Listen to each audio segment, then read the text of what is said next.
February 4th, 2018 was the start of a very ambitious series. This series would challenge any driver who could tame it in all sorts of cars, tracks, and places. We started at the classic Daytona 24, and now we finish here at Myrtle Beach. It is, of course, the Myrtle Beach 400 here live on the iRacing Esports Network and, of course, with RaceSpotTV. Hello, everybody. I'm Cameron Walsh. With Hugo Louis, we're going to be bringing you the heats. Hopefully, we'll be joined by another shortly, but let's get right into it. What is going to happen? We've got these late model machines, so it's pretty cool in its own right. We've got Myrtle Beach Speedway, just a hair over a half a mile. We have got numerous heats, and it's going to be 25 laps in the heats with commercials in there, with commercials, cautions, and then we have a 250 lap finale to finish off what has been an amazing series and an amazing season. So let's get right into it. 21 cars are going to be taking the grid here at Myrtle Beach Speedway for heat numero uno, whatever you'd like to call it, as it will be led by Jamie Fluke. Travis Henderson is going to be starting his outside. Then you've got Cameron Rich, Dawson Brock, Eric Mickey, Andrei Rajcevic, Kurt Crown, Marcus Niskanen, and then the two big ones, Pete Herod and Teemu Toika, are going to be starting 9th and 10th. We'll talk more about them shortly. But we got to get this heat underway. Let's just go a little bit into some of the weather here. Of course, we are in Myrtle Beach, South Carolina, in our Chevrolet Monte Carlo SS. It's about 70 degrees Fahrenheit, 79 degrees on the track. It's just running late afternoon on the weather. Wind's going to be completely negligible because these are late model machines. Pace car pulls in on the back stretch where it always does. That leaves turn 3 and turn 4 to the pilot, that is Jamie Fluke. Of course, ever the Englishman will get ready to rock and roll. He lets off on, well, he lets on the throttle as we are ready to rock and roll. Somebody already having some issues getting the throttle down. That was Andrei Rajcevic, the number 99 machine. They're going 3 wide as everyone cycles through right now. Of course, this is, as I said, going to be a 25-lap heat as Travis Henderson's work on the outside of Cameron Rich. Rich, of course, who started third, he's now running that inside line still comfortably inside of Travis Henderson's right rear, left rear quarter panel. Now, what's going to happen here? Of course, if you're not familiar with late model racing, get ready to get the elbows out as Dawson Brock is now going to be looking on the inside of Cameron Rich. These machines have just enough speed, really, just as much legs, I guess I should say, as Cameron Rich now dives to the inside of the 24, Travis Henderson, and that's what's going to happen.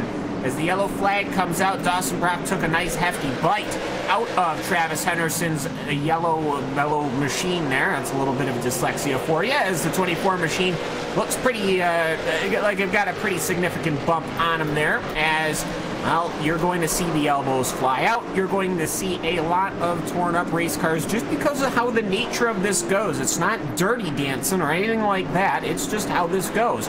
The inside line tends to be the favored line, of course. And, well, with these machines, they got just enough power to really push their way through, as we have already completed, well, this will be completion lap 5.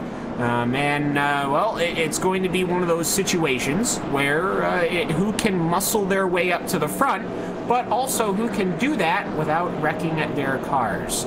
So as they collect themselves behind the iRacing Mustang pace car, let's just get our situations sorted, okay? Pete Herod, that number 21 machine, and Teemu Toika, who is just one spot ahead of him. These guys are going to be the ones that are going to be fighting for the championship, all right? That's going to be the big ones to focus on. Now, they both want to make it to, of course, the finale. They want to make the final race, of course. So we'll see how that goes. But as the pace car is getting ready to rock and roll, we'll get things sorted up on my end, and we'll just follow along here with the pace car.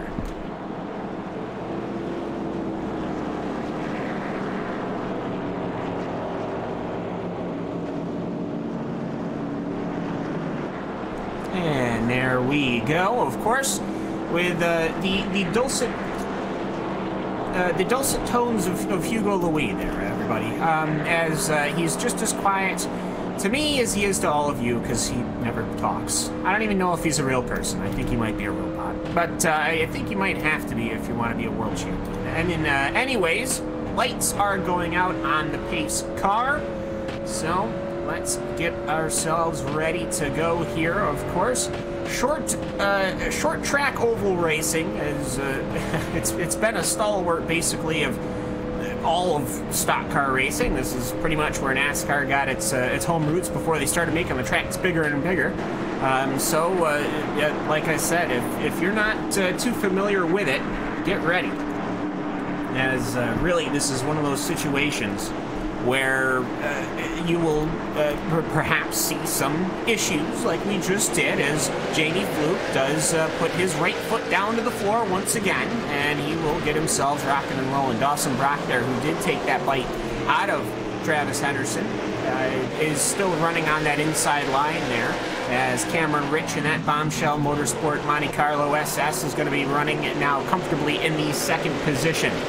As everybody continuing right on through, as you can see, there's really never a moment of respite when you're in the pack. Jamie Fluke is muscling his number 49 machine right around the racing track, as everyone's seeming to try to get into single file line. I see Jared Morgan there, the number 96. He's running the inside line right now, trying to get somewhere. James King and Trevor Vovorski is all chasing and pursuing, and Dave Walsh is on the outside of Jared Morgan, as Pete Herod there is pursuing Marcus Niskanen in that Bombshell machine, as it looks like Timo Toika was able to get a pretty decent jump. He's now up to 6th position, a couple of positions ahead of Pete Herod.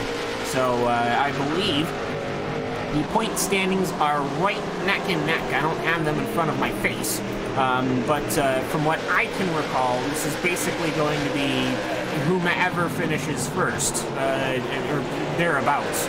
As it looks to me like Jamie Fluke is having a pretty good run right here in that 49 machine. You can see him gapping just a little bit of Cameron Rich's machine, of course, the number 19 Bombshell car, as Jamie's running 19.2s. You'll be expecting 19-ish second laps for pretty much all day.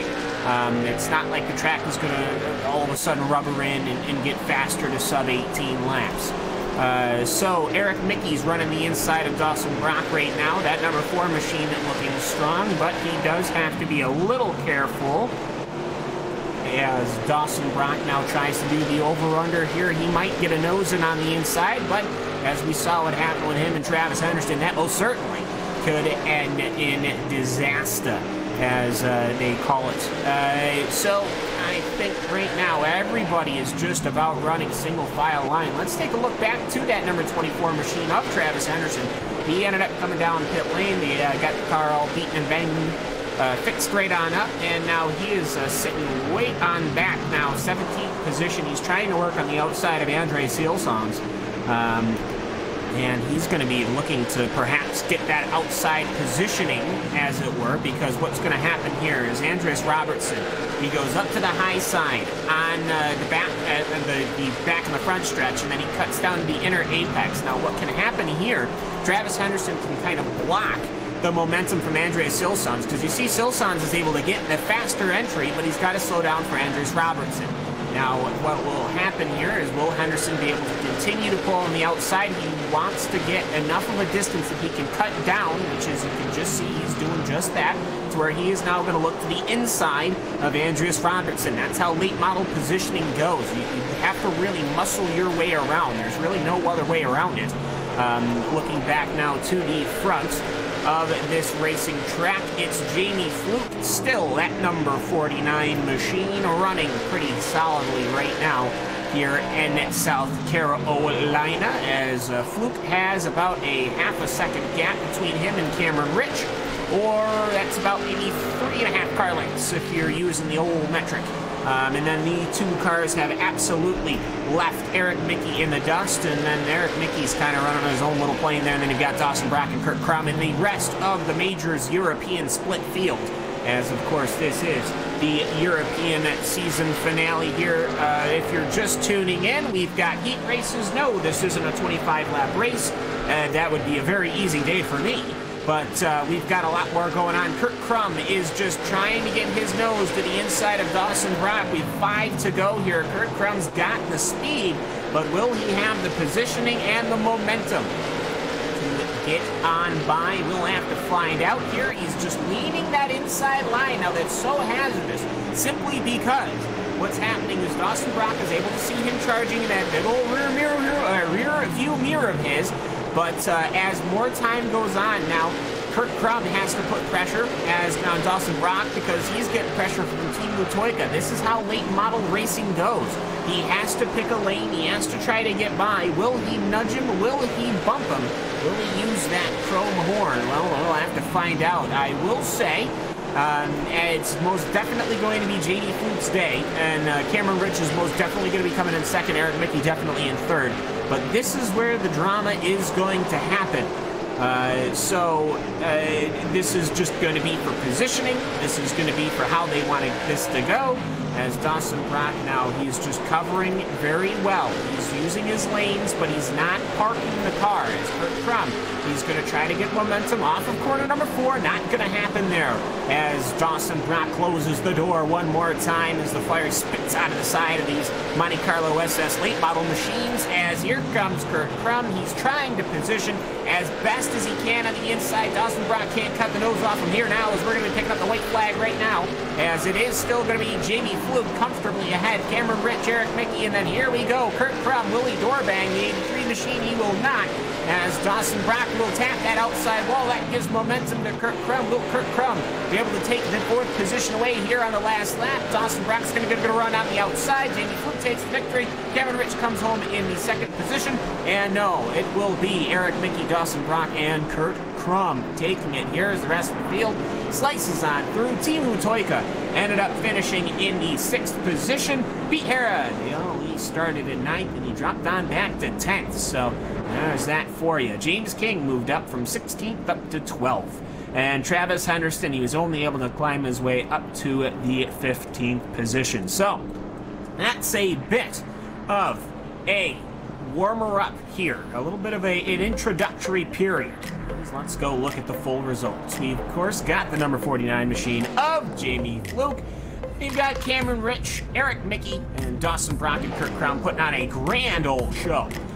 Team Lutoika, Andrei Rajkovic, Dave Walsh, Marcus Niskanen, Pete Herod, Jared Morgan is the first car outside of the top 10. James King, Trevor Vavorsky, David H. Baker, Travis Henderson, Andrea Silsons, Andres Robertson, Diego Hormilia, Enrico Lionheart, Sylvian Mallard, and then Jan Brony will have finished 1 lap down. So there you go. That's that for you. Now, this is the part where I get to joke that we get to dust the hands off and that was that, and y'all have a good day. But no, of course, it ain't gonna be a season finale with just a 25-lap race.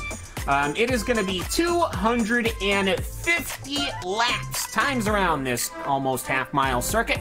And what we're gonna do, we're gonna take a quick little commercial break, and we'll get right back to you. It's the Major Series, round number 14, the season finale here on RaceSpotTV and the iRacing Esports Network. We'll see you in just a minute. Be right back.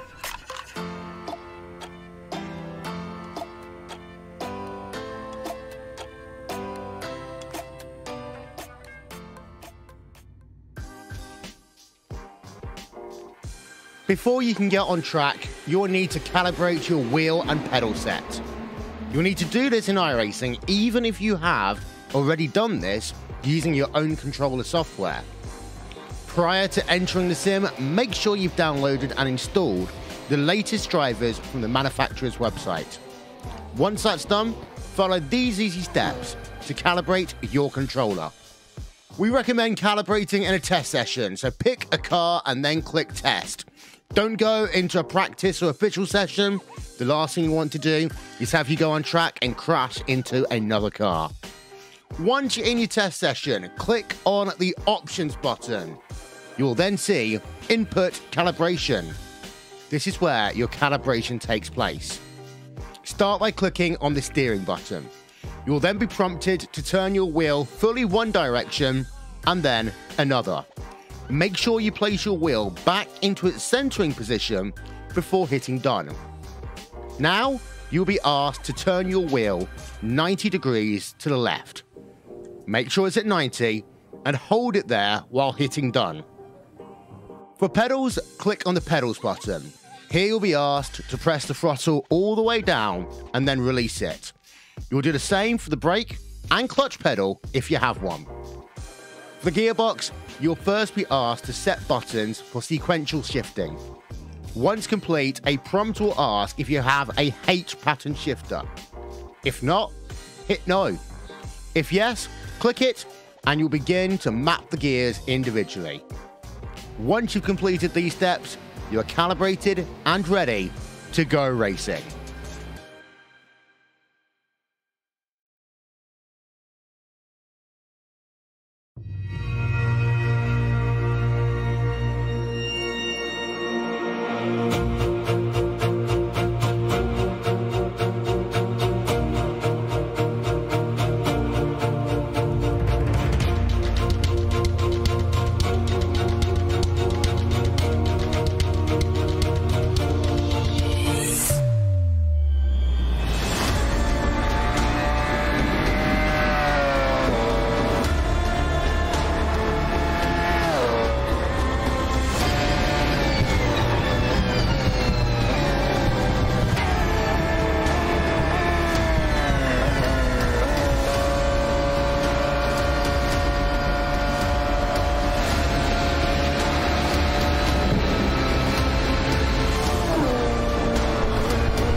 He has done everything he could have done to try and get himself into the championship picture. But 2018 has not been his year. 2018 has not been Gregor Hutu's year. Despite it being the last chance for, oh my word, have we just seen Matt Backham overtake Martin Kroenke on the final lap of the motor race? We have! Matt Backham takes the victory, Hutu second, Gregor Hutu in second place. What have we just seen? Martin Kroenke in third, and the title will go down to Kota. My word! I do not know what I have just seen. Silverstone a couple of years ago was the craziest finish I've ever seen to a World Championship Series race until today. And I'm just having a look. He doesn't... What did Martin Kroenke even do there, James? I think he was out.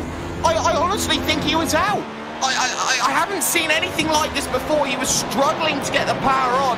I don't think he was out. Maybe he was wanting to give Matt Backham the victory because he was quicker, because he still had the championship. Oh my goodness, Martin. I think we have just seen the defining moment of the season.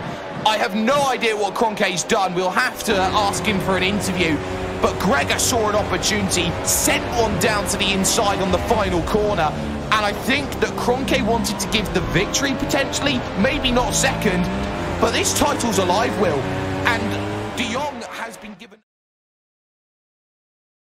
As we prepare to crown the 2018 NASCAR Peak Antifreeze Series champion, and we're so happy that you're along for the ride with us this evening for the 18th and final race this season. We welcome you into the RaceSpotTV booth. Myself, Evan Pasoko, Randy Cheneth with you for the call tonight. Our director, Hugo Louise, is downstairs.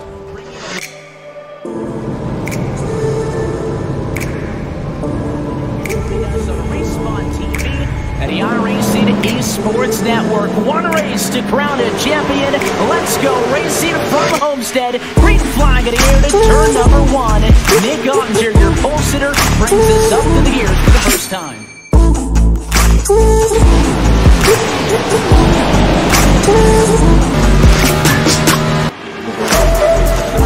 We are going to go 3 wide for the lead at Homestead, just 9 laps in. Lewis wants to make the inside work, and Schoenberg way overdrove quarter 3. He'll throw this one away. Brad Davies with a big run.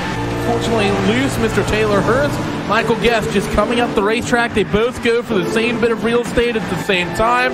The 05 and Nick Ottinger, bit of an in set up the dream situation. Michael picks up the 4th spot, and that puts championship contenders running 1, 2, 3, 4 as they come to start lap 107. The battle for the top 4 is the battle for this 2018 championship.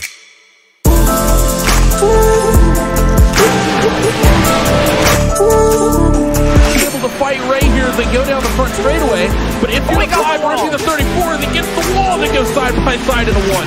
It was the slightest bit of contact, but it breathes new life to Ray Alfala. Look how hard they drive it into the corner as Alfala pushes Lusa up the hill. Back straightaway, do either of them off the pit road? Yes, he does. Ray Alfala makes the call a few laps after Busa. And he went right side by side with Lusa into the corner. And look at how Fowler digs sideways as he tries to get all the time he can. All kinds of out of shape as Ray Alfala drives it hard to pit road.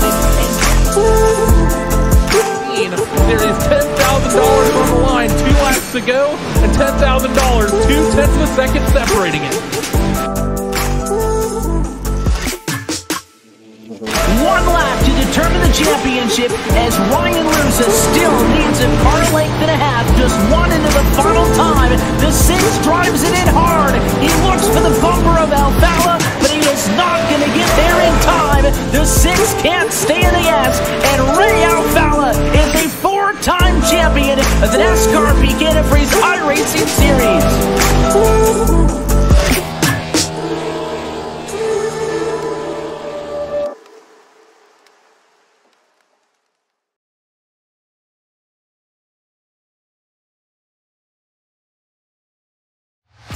To the front bumper, and he hits him again now. Ray Alfala into the outside wall. He's going to pass nearly 3 cars down that front straightaway, and he's going to get them all done with. What amazing race lead to the inside goes Logan Clapman is going to touch him. Pit press sideways. What a save! Look to the outside as Trunkgate goes off. De Jong into 2nd place. I'm going for the switchback. Oh, pinpoint driving. It's howling down to the inside. I tried, there's contact though. Wide left of the racetrack. Chris Renner drives it back down underneath, and he takes that 2nd spot right back. Joker goes to Garrett Lowe. Garrett Lowe should take victory with all that contact. He's going to try and make the move around the outside the parabolica. That's not going to work, but he's going to try and get the cut back here. Get the run out the parabolica. That's beautifully done there. Michael Schumacher, there's a little bit of door banging as well.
We're back here at Autosports International 2017.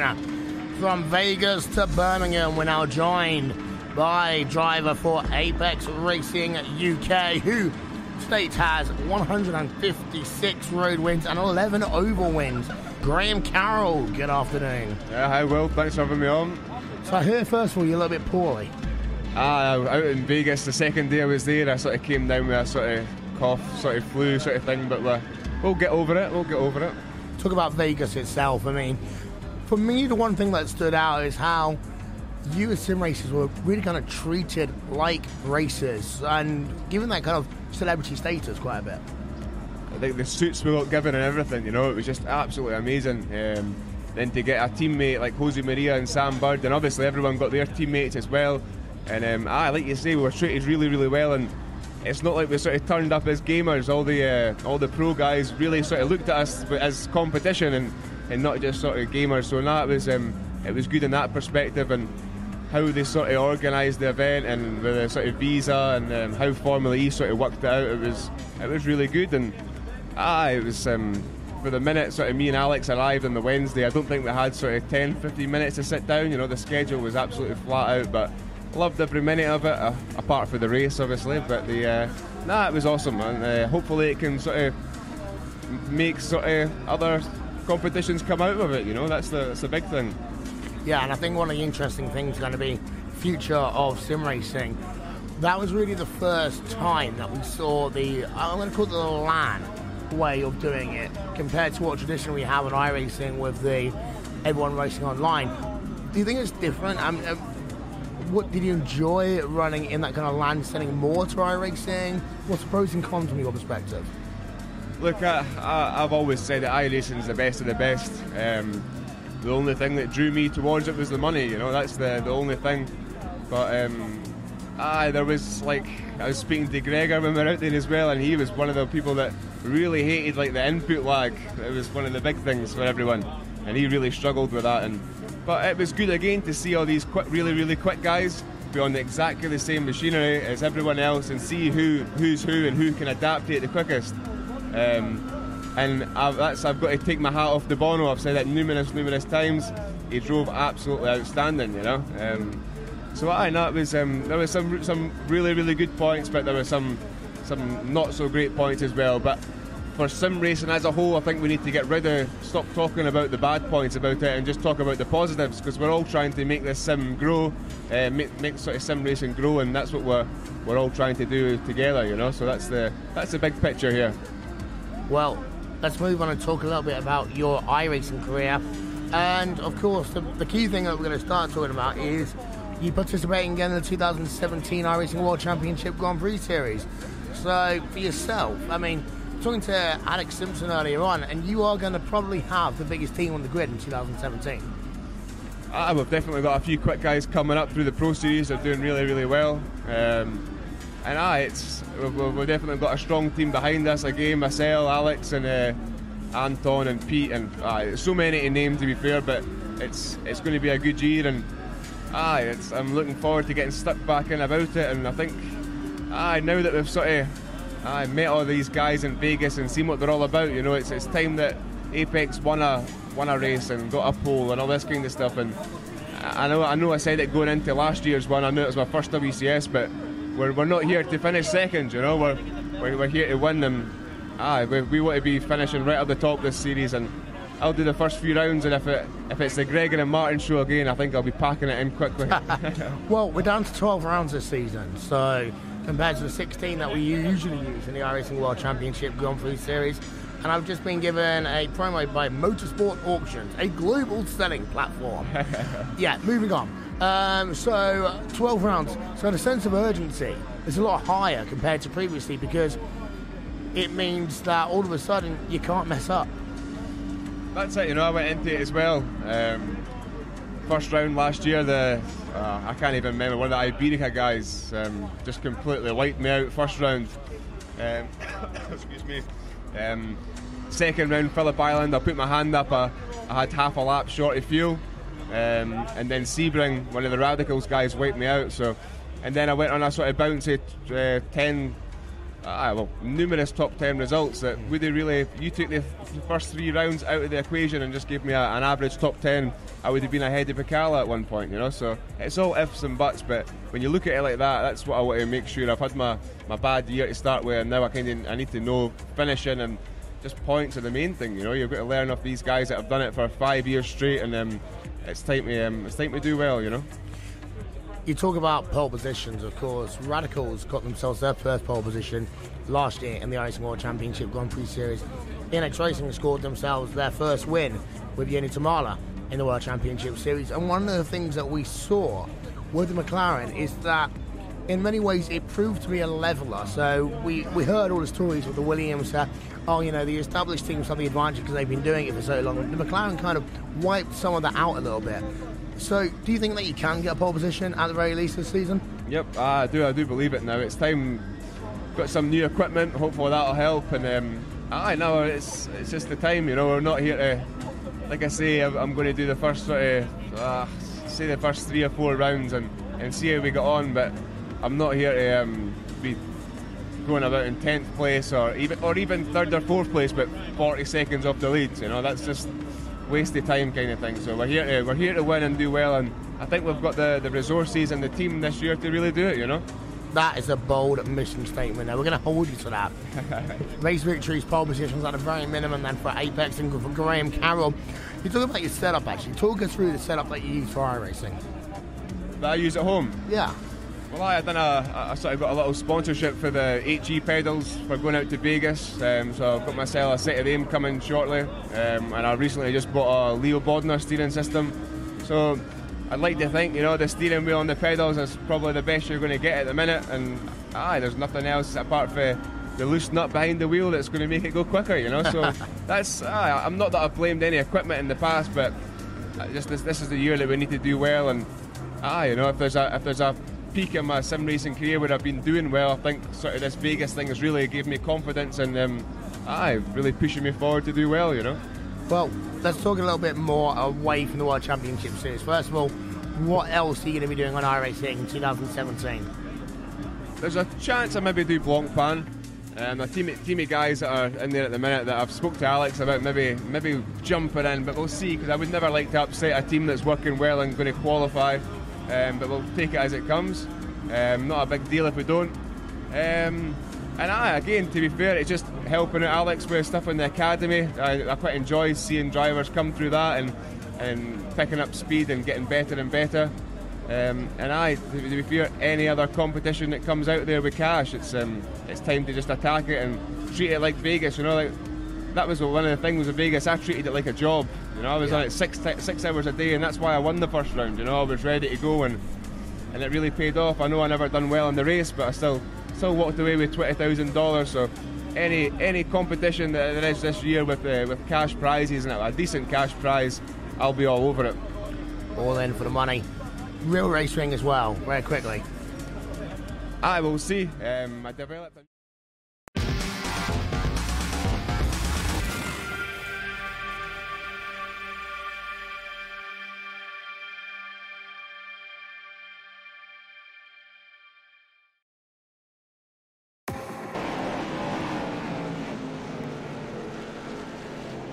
And we have turned out the big light bulb in the sky. The temperature's just a little bit cooler, 65 degrees in the air now. Get your hoodie on. It's time for the Myrtle Beach 400. Hello, everybody, and welcome to RaceSpotTV. It's the season finale of the Major Series. We had a massive break in between the heats and, of course, our feature event here, as we are going to be getting ready to rock and roll. What is going to happen is I'm going to introduce Nolan Rempel. He's going to be here alongside me when he gets in. But we have got a 21-car feature event ready to rock and roll. Cars are getting wheeled out onto the surface right now. Hello, everybody. Welcome to RaceSpotTV. I'm Cameron Walsh. Back to go, Louis. As I said, And, well, we have got a grand old show for you today. What's going to happen is we are going to take these late models around this Myrtle Beach Speedway, 0.54 of a mile. And we're going to go around for 250 laps. And my, it is going to be a fun old time. We have got on the starting row Jamie Fluke and Travis Henderson. In the second row, we have got Eric Nicky and Cameron Rich. And we've got Dawson Brock Crum, Timu Toika and Andrei Rajavec. And we've got Dave Walsh and Marcus Niskanen. And then we've got Pete Herod and Jared Morgan. Pete is going to be a challenger here for the championship. All he has to do is finish in the top 10. I don't think it matters what Timu does, as the cars are now rolling. So we've got James King, Trevor Voborski, David H. Baker, Andrea Silsons, Andreas Robertson, Diego Jimenez Hormilia, Enrico Leonard, Sylvian Maillard, and then Jean Brony. And we have got a show to put on. Lights are out here on the Mustang Pacing Cars. We're going to get it ready to go green for the final time. It's the 2018 Majors Series. We've been all over the world. And we finish it right here in South Carolina. Well, we have got a grand old race, like I said, for you. Expect, if you're not familiar with late model racing, for the elbows to come out. Expect cars to having to really position and push their way through, sometimes physically, but hopefully not. As Jamie Fluke will get ready here. The Englishman get ready with his right foot. He will lead us here. Now, these late model machines, they are about 3,100 pounds and about 370 horsepower going to the right foot of Jamie Fluke as we are green for the final time here in the Majors Series.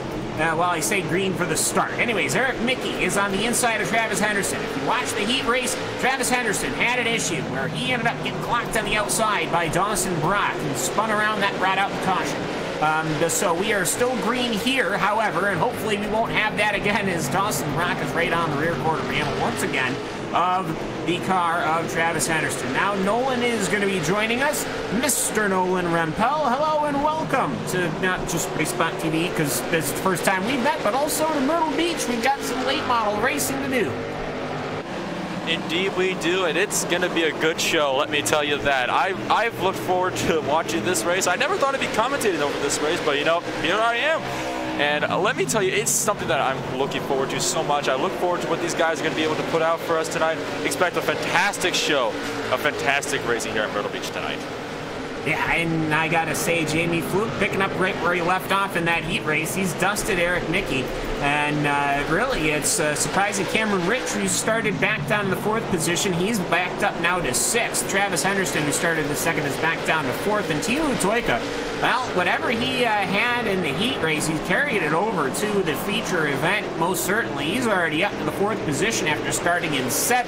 Now, this is going to be the big kerfluffle here. The battle is between Pete Herod and Timu Toika for the Drivers' Championship. Mario Andretica, of course. And basically, Timu won at the Bathurst 500.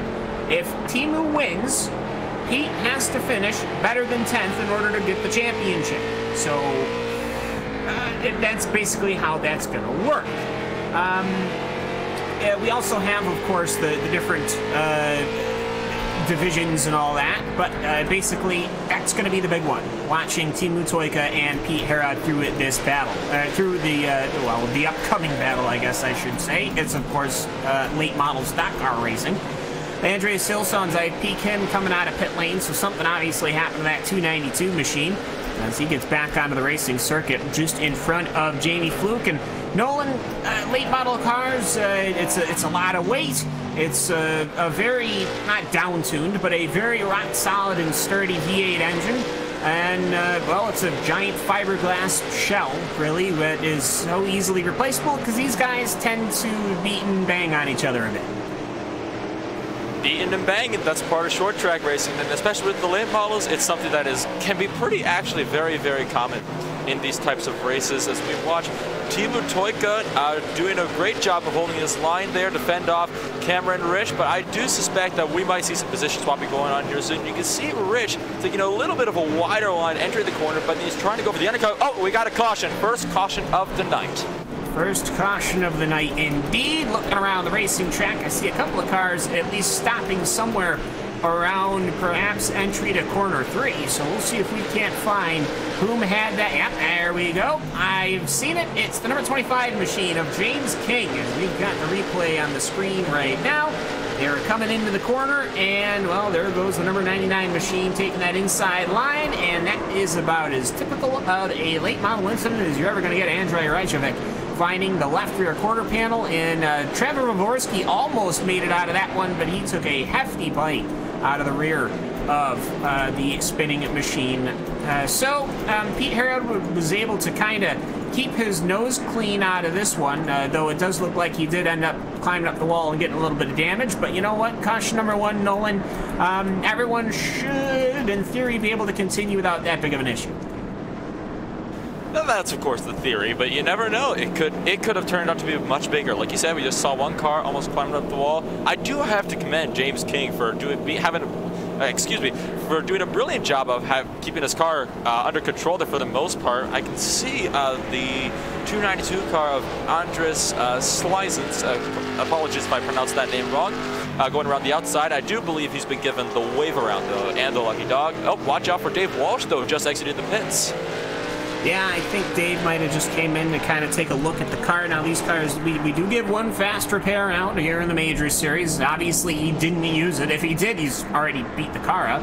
I think maybe perhaps he was just looking to see if the suspension wasn't bad, or you know what, they might be coming in and getting fuel also. If you're in the back of the pack, might as well come in and get some fuel. We have to remember this is a 250 lapper here, and what is going on is that the fuel tank is a 22-gallon tank. Now, if you want to do the math with me here, I don't know any of the math. So whenever they come down pit lane is when they come in to get fuel. Sorry if you were expecting pro-level analysis here. My late model skills aren't that good. Get me on a dirt track.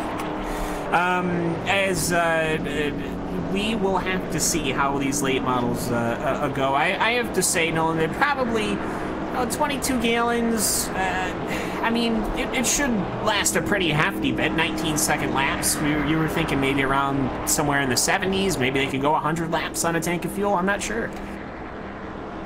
Well, if with this caution, that of course is going to throw my little math calculations to the wind, and I was basing that sort of thing off of cars that were, well, not late models. So it's hard to say exactly, especially with this caution. I predict, though, anywhere from 80 up to maybe 120 laps. But again, it really depends on how many more incidents these guys have during the race. If they can get a good green flag run, that will probably come true. But if we don't get a green flag run, we have another caution, another 15 laps in, it's probably going to be the case of another caution. Pace cars off. We're ready to get back racing.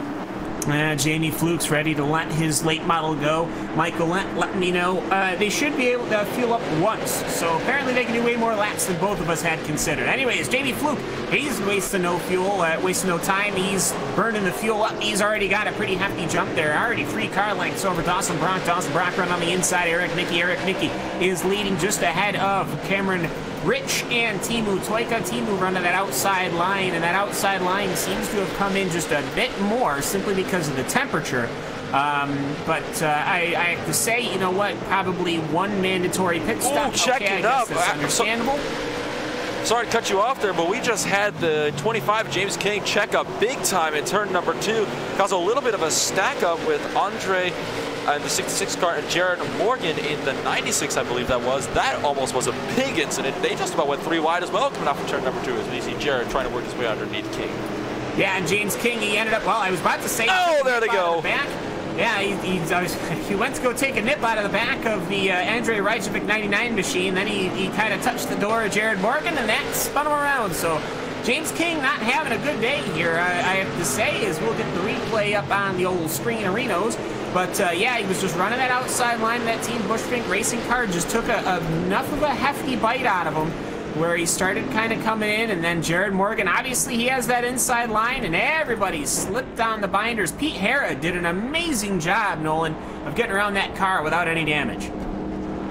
Oh, yes, he did. Fantastic driving by so many of these guys here to make sure that they can get around these cars without any incident, because the track looks really wide from a glance. When you actually get into these cars, you can come up on an incident so quickly that it can be extremely hard to avoid or find room to go, because it's got to be one of those split-second decisions where you either do it or you don't. As James King will now take himself down to pit road, I do believe he'll have to use a fast spare for this one, as he did not get as lucky as last time.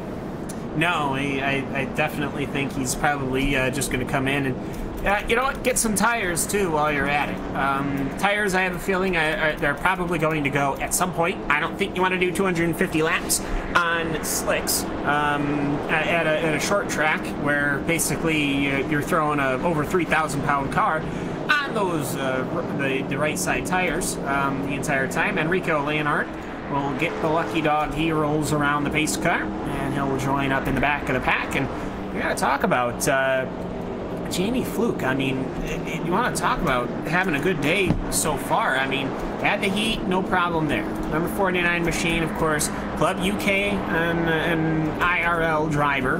That's, of course, the UK, Ireland, and all of that. And, I mean, he's doing an outstanding job. He gets the gap, and he gets the car, and he gets pretty comfortable. And I gotta say, he's running strong already, showing as we're 20 laps into this. Well, even at the very start of this race with the green flag, he just absolutely charged away. I think he kind of thought that maybe you'd get a few early lap incidents, so he wanted to just get the heck out of there as fast as he could. And we saw him almost do that again on the restart. The question is, will he make the same move on the restart and try to get a little bit of an earlier start to pull away from these guys sooner? That's a tactic that often can work out really nicely on a short track. But if you wait after having so many jumps, people behind you could try to anticipate that and end up driving right into the back of you, which, of course, that wouldn't be the most preferable thing either. And cautions are about 5 laps here, so the lights should be going out this time. Yep, they do. So Jamie Fluke is going to be getting ready to take us back into the dark once again here in South Carolina for, of course, the final round, round number 14 of the Majors Series.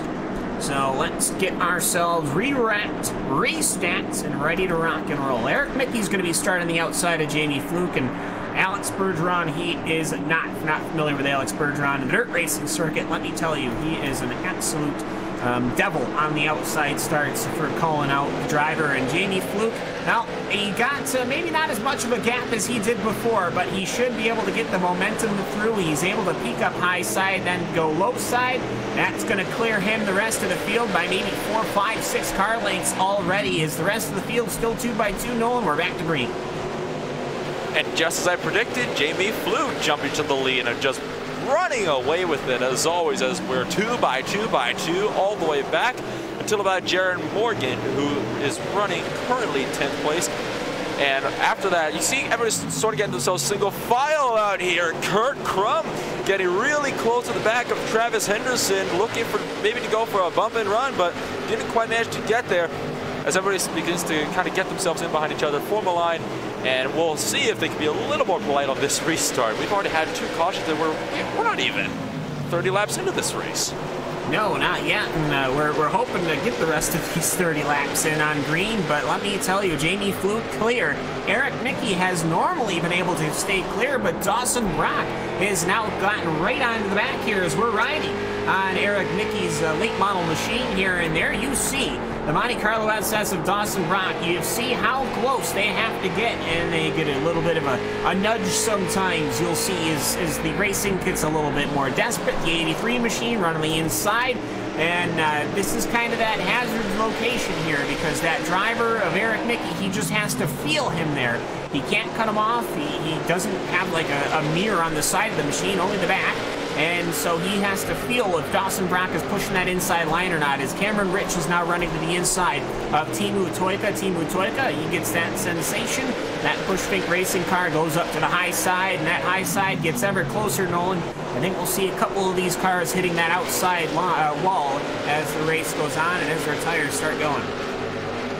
that could definitely be expected, and Cameron Rich didn't end up making that move. He ended up having to slip in back in behind in behind Team Toyka, because the fact is the outside line, it can be very, very preferable on the exit because you get so much speed, but the fact is the inside line is the most preferable in the corners, especially at a track like this that's almost entirely flat.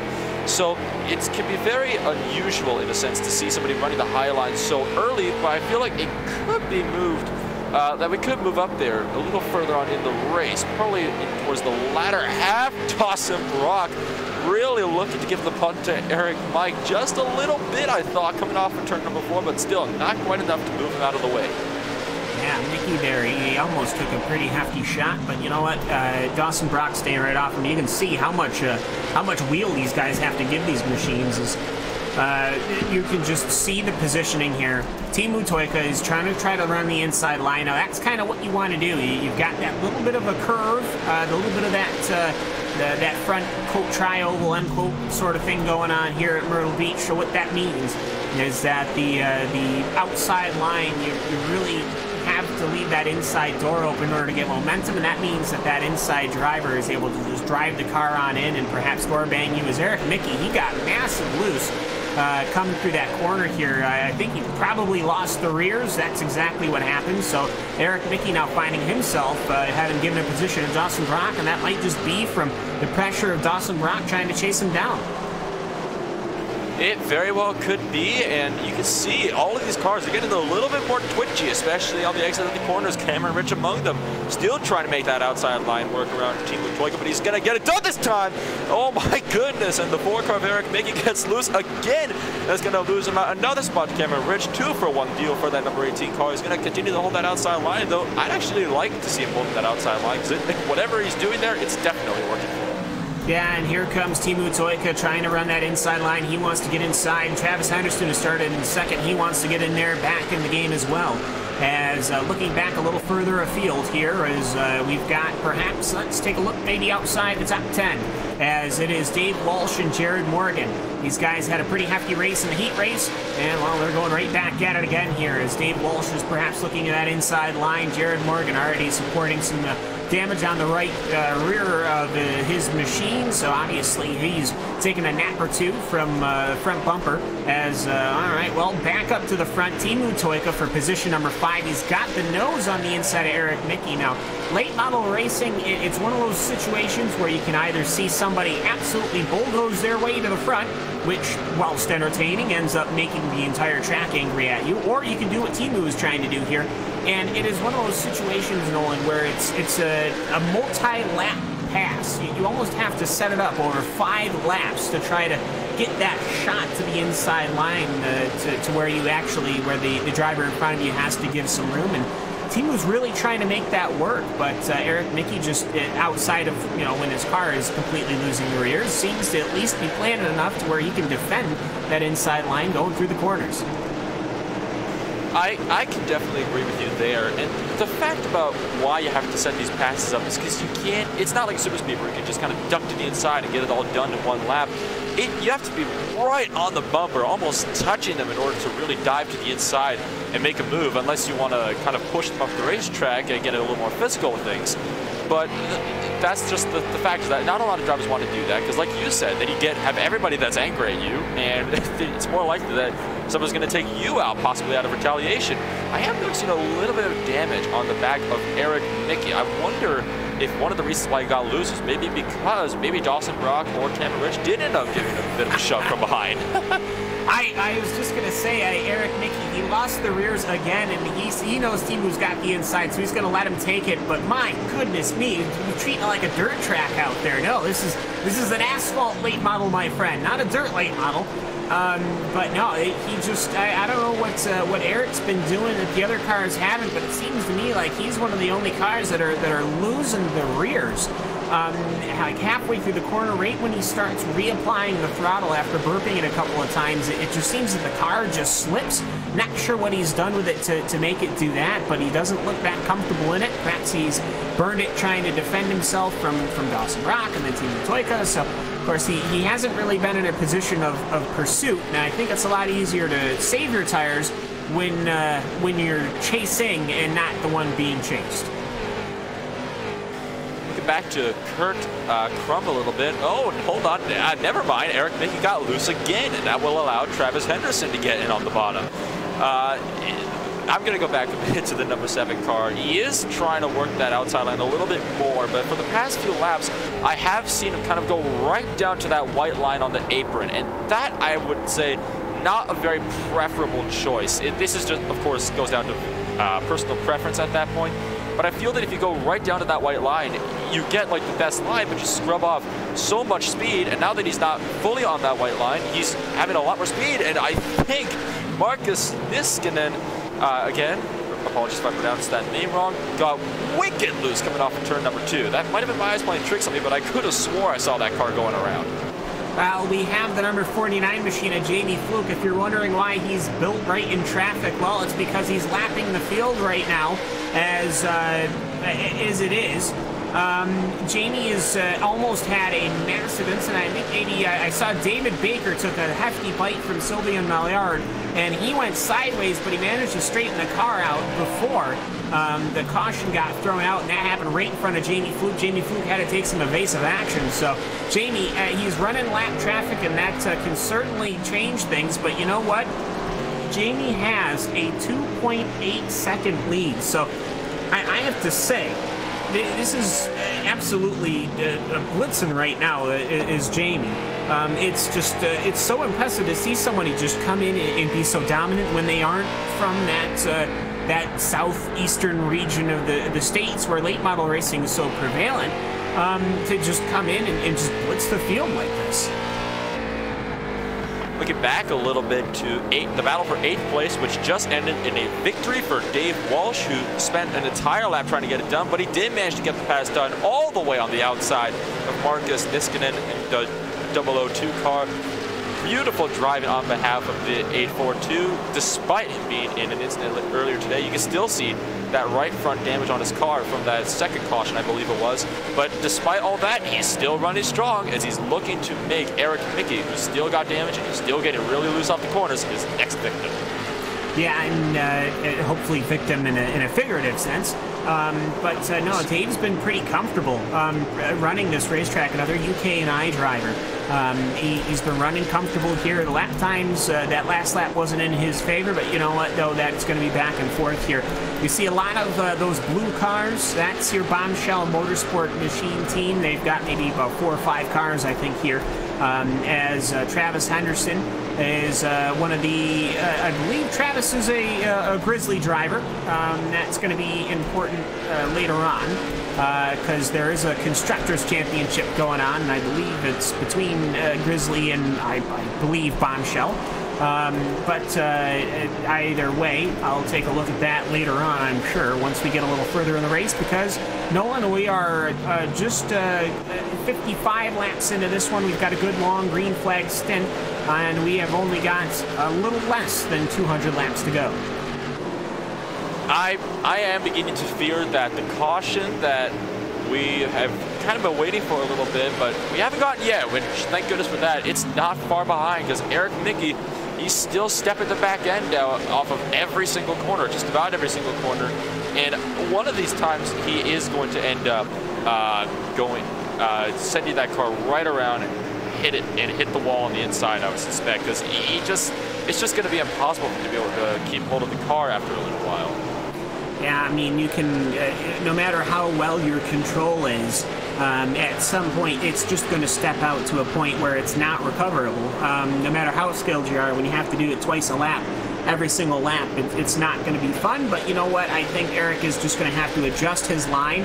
As Kurt Crumb, he almost took a nice hefty bite out of Travis Henderson. They're going around the number 541 machine of Enrico Leonard, who is a lap machine, so they're running the outside line to get on by, and Kurt Crumb tried to get that inside line. He took a big hefty height out of Travis Henderson, and we've got a pile up coming off the corner.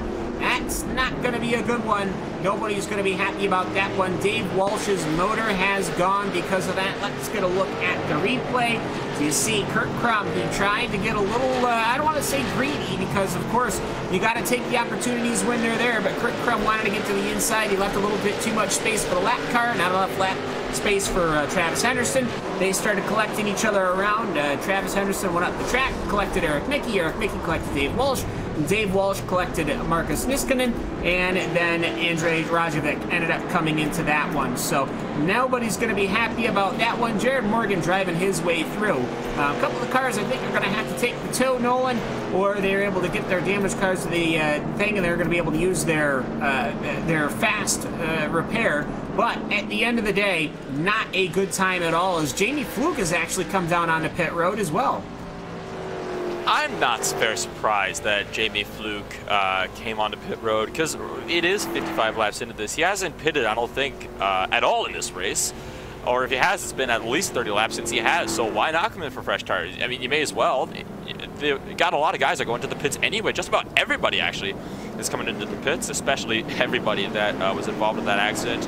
It was just such an unfortunate incident. I was kind of thinking when I saw the 7 poking his nose, and I was just thinking, oh, don't try it, don't try it. There's not enough room, and sure enough, he tried it, wasn't enough room, and that caused a massive pileup in turn number 1. I mean, it was trying to line up two needle holes, as I wanted to make sure just before I said it, but it does seem that Jamie Fluke is now going to be well in the back. He is going to be running in position 5 because of, well, he didn't get it down pit lane. The other car is coming down. Oh boy, oxygen, great, let's go. He didn't get it down into the pit lane quick enough, didn't get it out of pit lane quick enough because he lost those spots going down pit lane. Cameron Rich came out ahead. David Baker, he came in the next lap. Diego Harmelia, I believe, stayed out, as well as Dawson Brock. So that right there goes to tell you that Jamie Fluke's going to have some racing to do now, which should be interesting as we're behind the pace car. We are having a caution here on lap number 60 for a relatively large incident. But most of those cars are going to come in, get themselves repaired, and back out onto the racing surface. So they get themselves worked out. Nolan, I got to say, I think we've had a pretty good run of it right now, as they're going to start lining these cars up too wide, I think, this time by. Yep, lights are on the pace car, and we are going to be going green this time by, and this is going to be exciting. Are back on? No, the lights are back on. You are correct there. I wonder what happened there. I have a feeling that they probably looked at the monitors of that, probably looked at the cars and realized they were way too far apart to go back to green flag racing, so they just add another lap, or they add another 2 laps, I believe, onto the caution. It's something that they do just so the starts aren't anything too crazy. So the lights should go out this time, Nolan, on the pace car, and we'll hopefully get back to green this time by. There you go. The most unlucky driver of that entire incident was Marcus Niskanen, who is still in the pits. He might have already used his fast repair because he is stuck and still fixing damage. He is going to be losing a lot of time. He's already 4 laps down. He's probably going to be about 5 or 6 laps down before he manages to get out of the pits. We actually only have 7 drivers on the lead lap, it looks like. So this could be a bit interesting here as the pace car is off, and it will be Dawson Brock as your control car. And the number 83 machine will get ready to rock and roll. That he does. Green flag, it's in the air as we've got Cameron Rich, Diego Harmelia, Jamie Fluke. Those are your front 4. As Dawson Brock, he wasn't able to get as big of a jump as Jamie Fluke was, but Jamie Fluke with those brand new tires easily clears Diego Harmelia.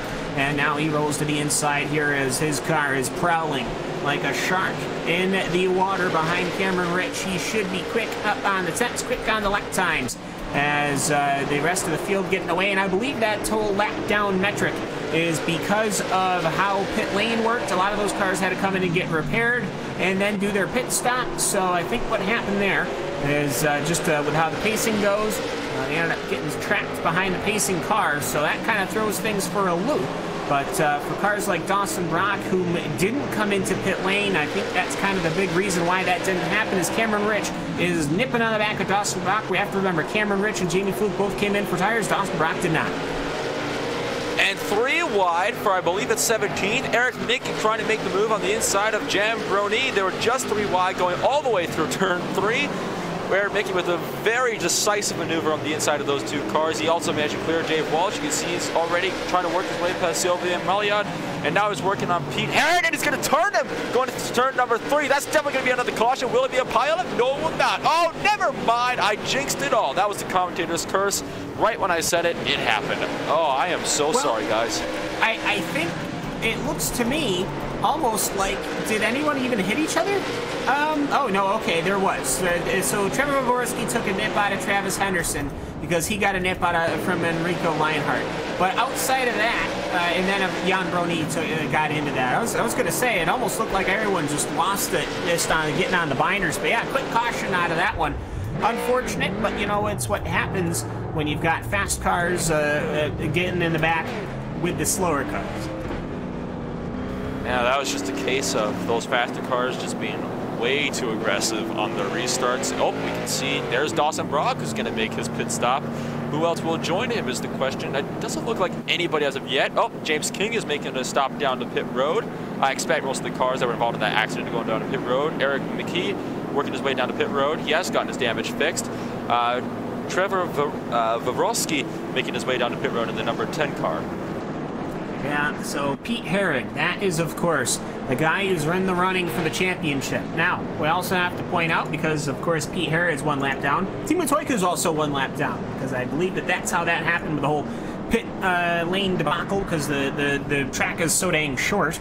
That the pace car, I think, did end up lapping a bunch of people that did come on down pit road. So for Timo Toika, for Eric Mickey, and Pete Herron, you talk about the championship fight. Now, this is pretty interesting. Pete Herron, he's got a pretty strong chance of winning the championship here today. I would say he's kind of on the inside looking out rather than the outside looking in.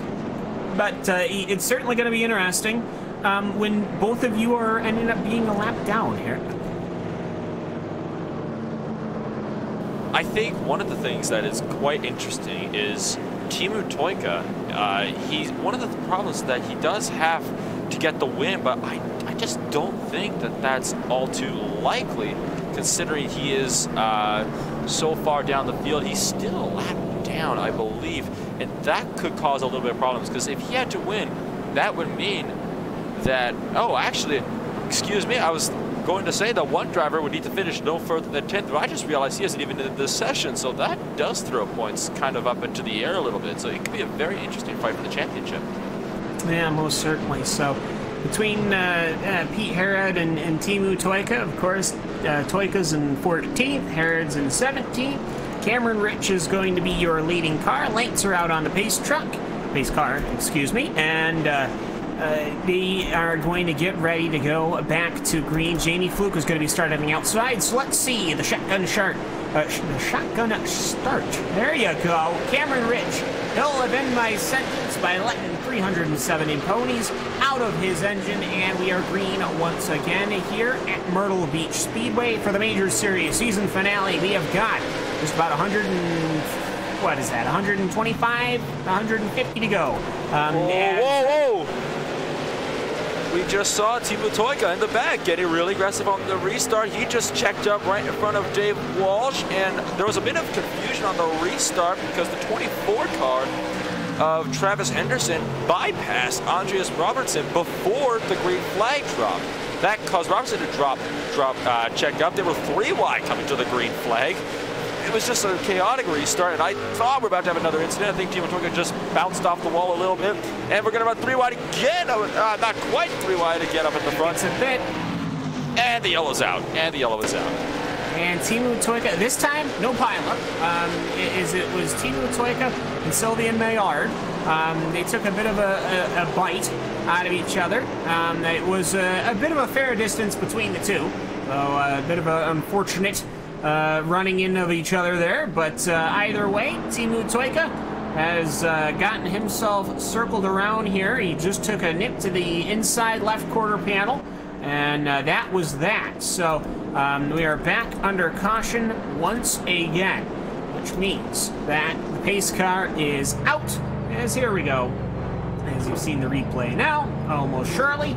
And a bit unfortunate there for Timu, but you know what, though, Nolan, I have to say, I think he did pretty all right. Just backed the car into it, and, well, I have to say, he should be able to continue without that big of an issue.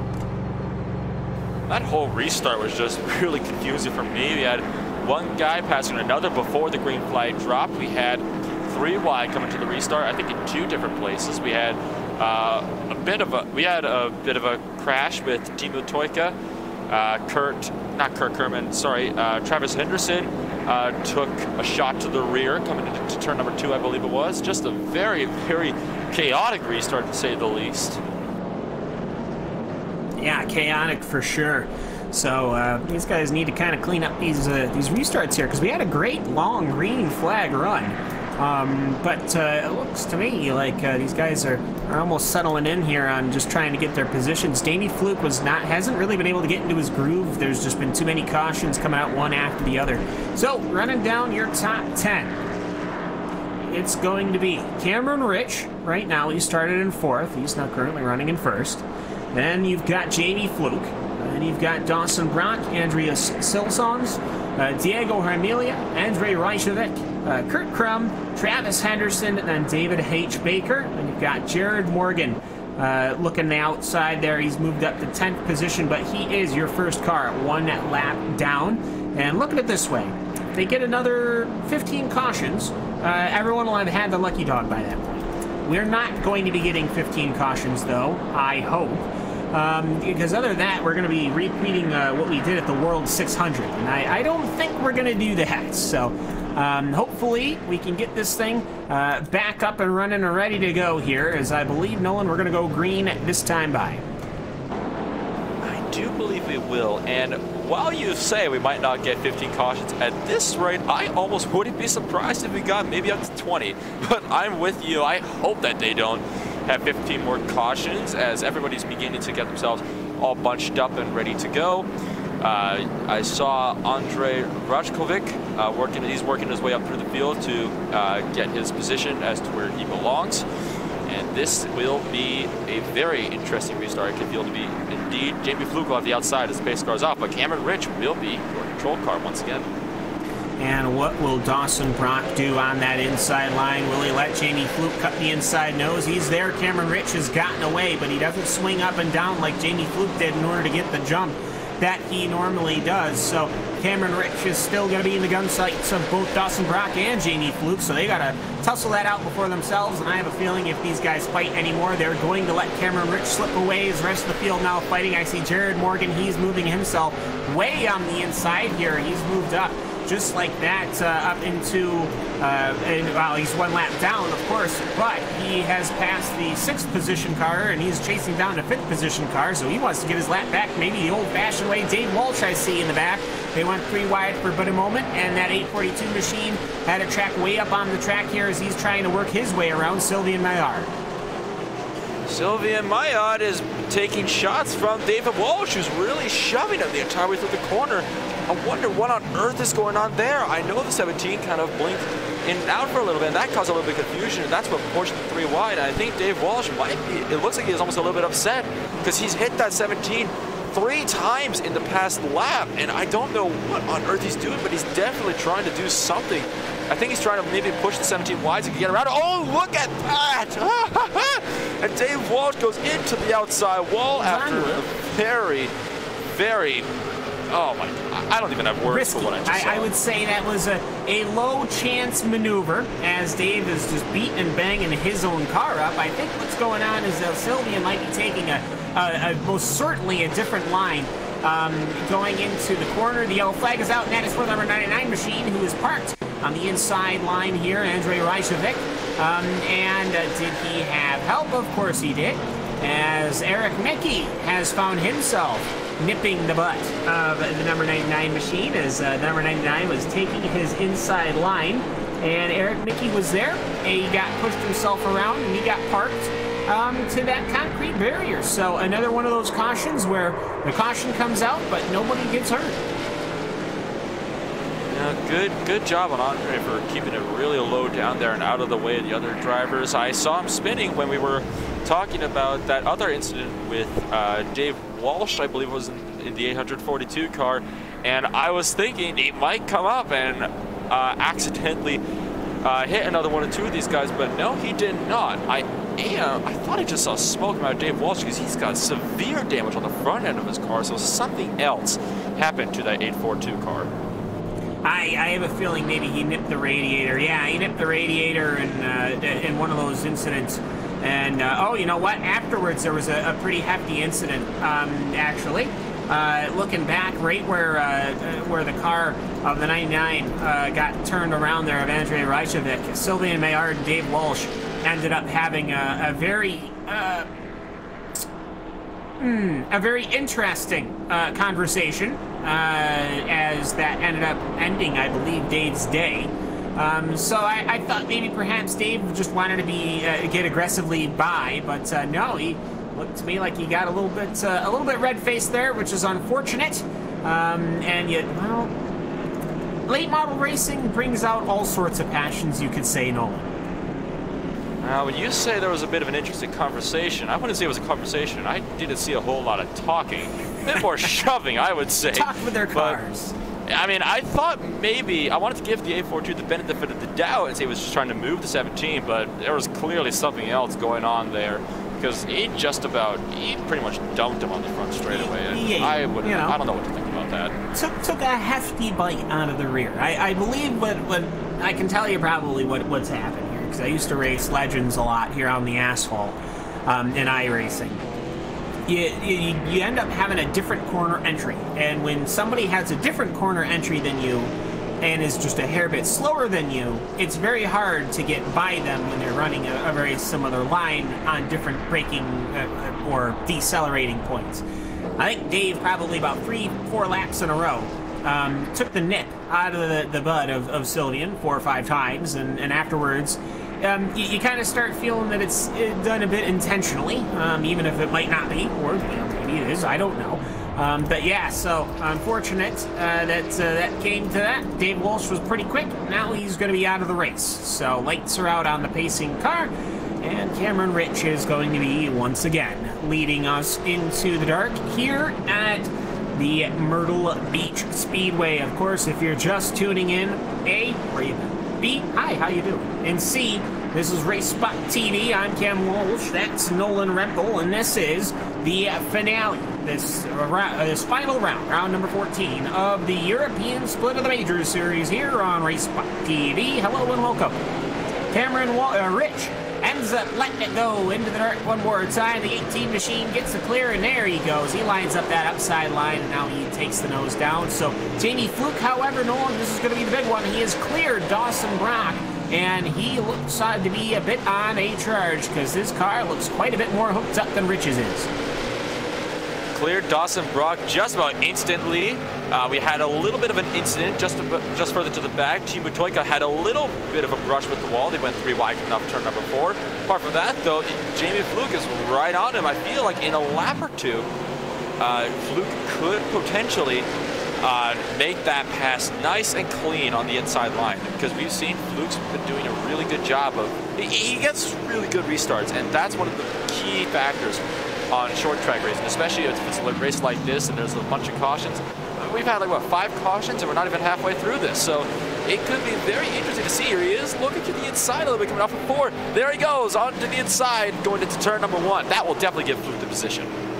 Well, perhaps if he starts climbing up the racetrack, it's going to put Cameron Rich out of position to get the momentum through the corner. So yeah, Jamie Fluke is going to be muscling his way. He's as close to that concrete barrier wall as he can get. He doesn't climb up the track to kind of scare Cameron Rich out of perhaps getting out of the throttle. There's a massive loose Jamie Fluke as he ends up sliding up the track. Way too much speed going into the corner that allows Cameron Rich. He saw that coming. He got on the binders and he pulled to the inside line, and so he's trying the over-under now. Great late model racing here in the front of the pack as Jamie Fluke, he is technically your leader, but Cameron Rich is on the inside. He's trying to take a bite, and you've got 152 laps to go out of this 250 lap race, and Jamie Fluke finally He's able to recover from that massive slide.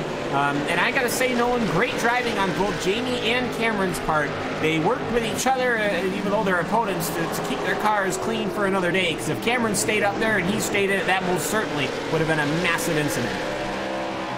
Definitely. I can commend Cameron Rich for doing a fantastic job on going for the over and under on Jamie Fluke. But then Jamie Fluke, beautiful job at holding that outside line. And we were talking about this a little bit earlier in the race about how the outside line might come into play a little bit more later on in the race. This is where that's going to start to take effect.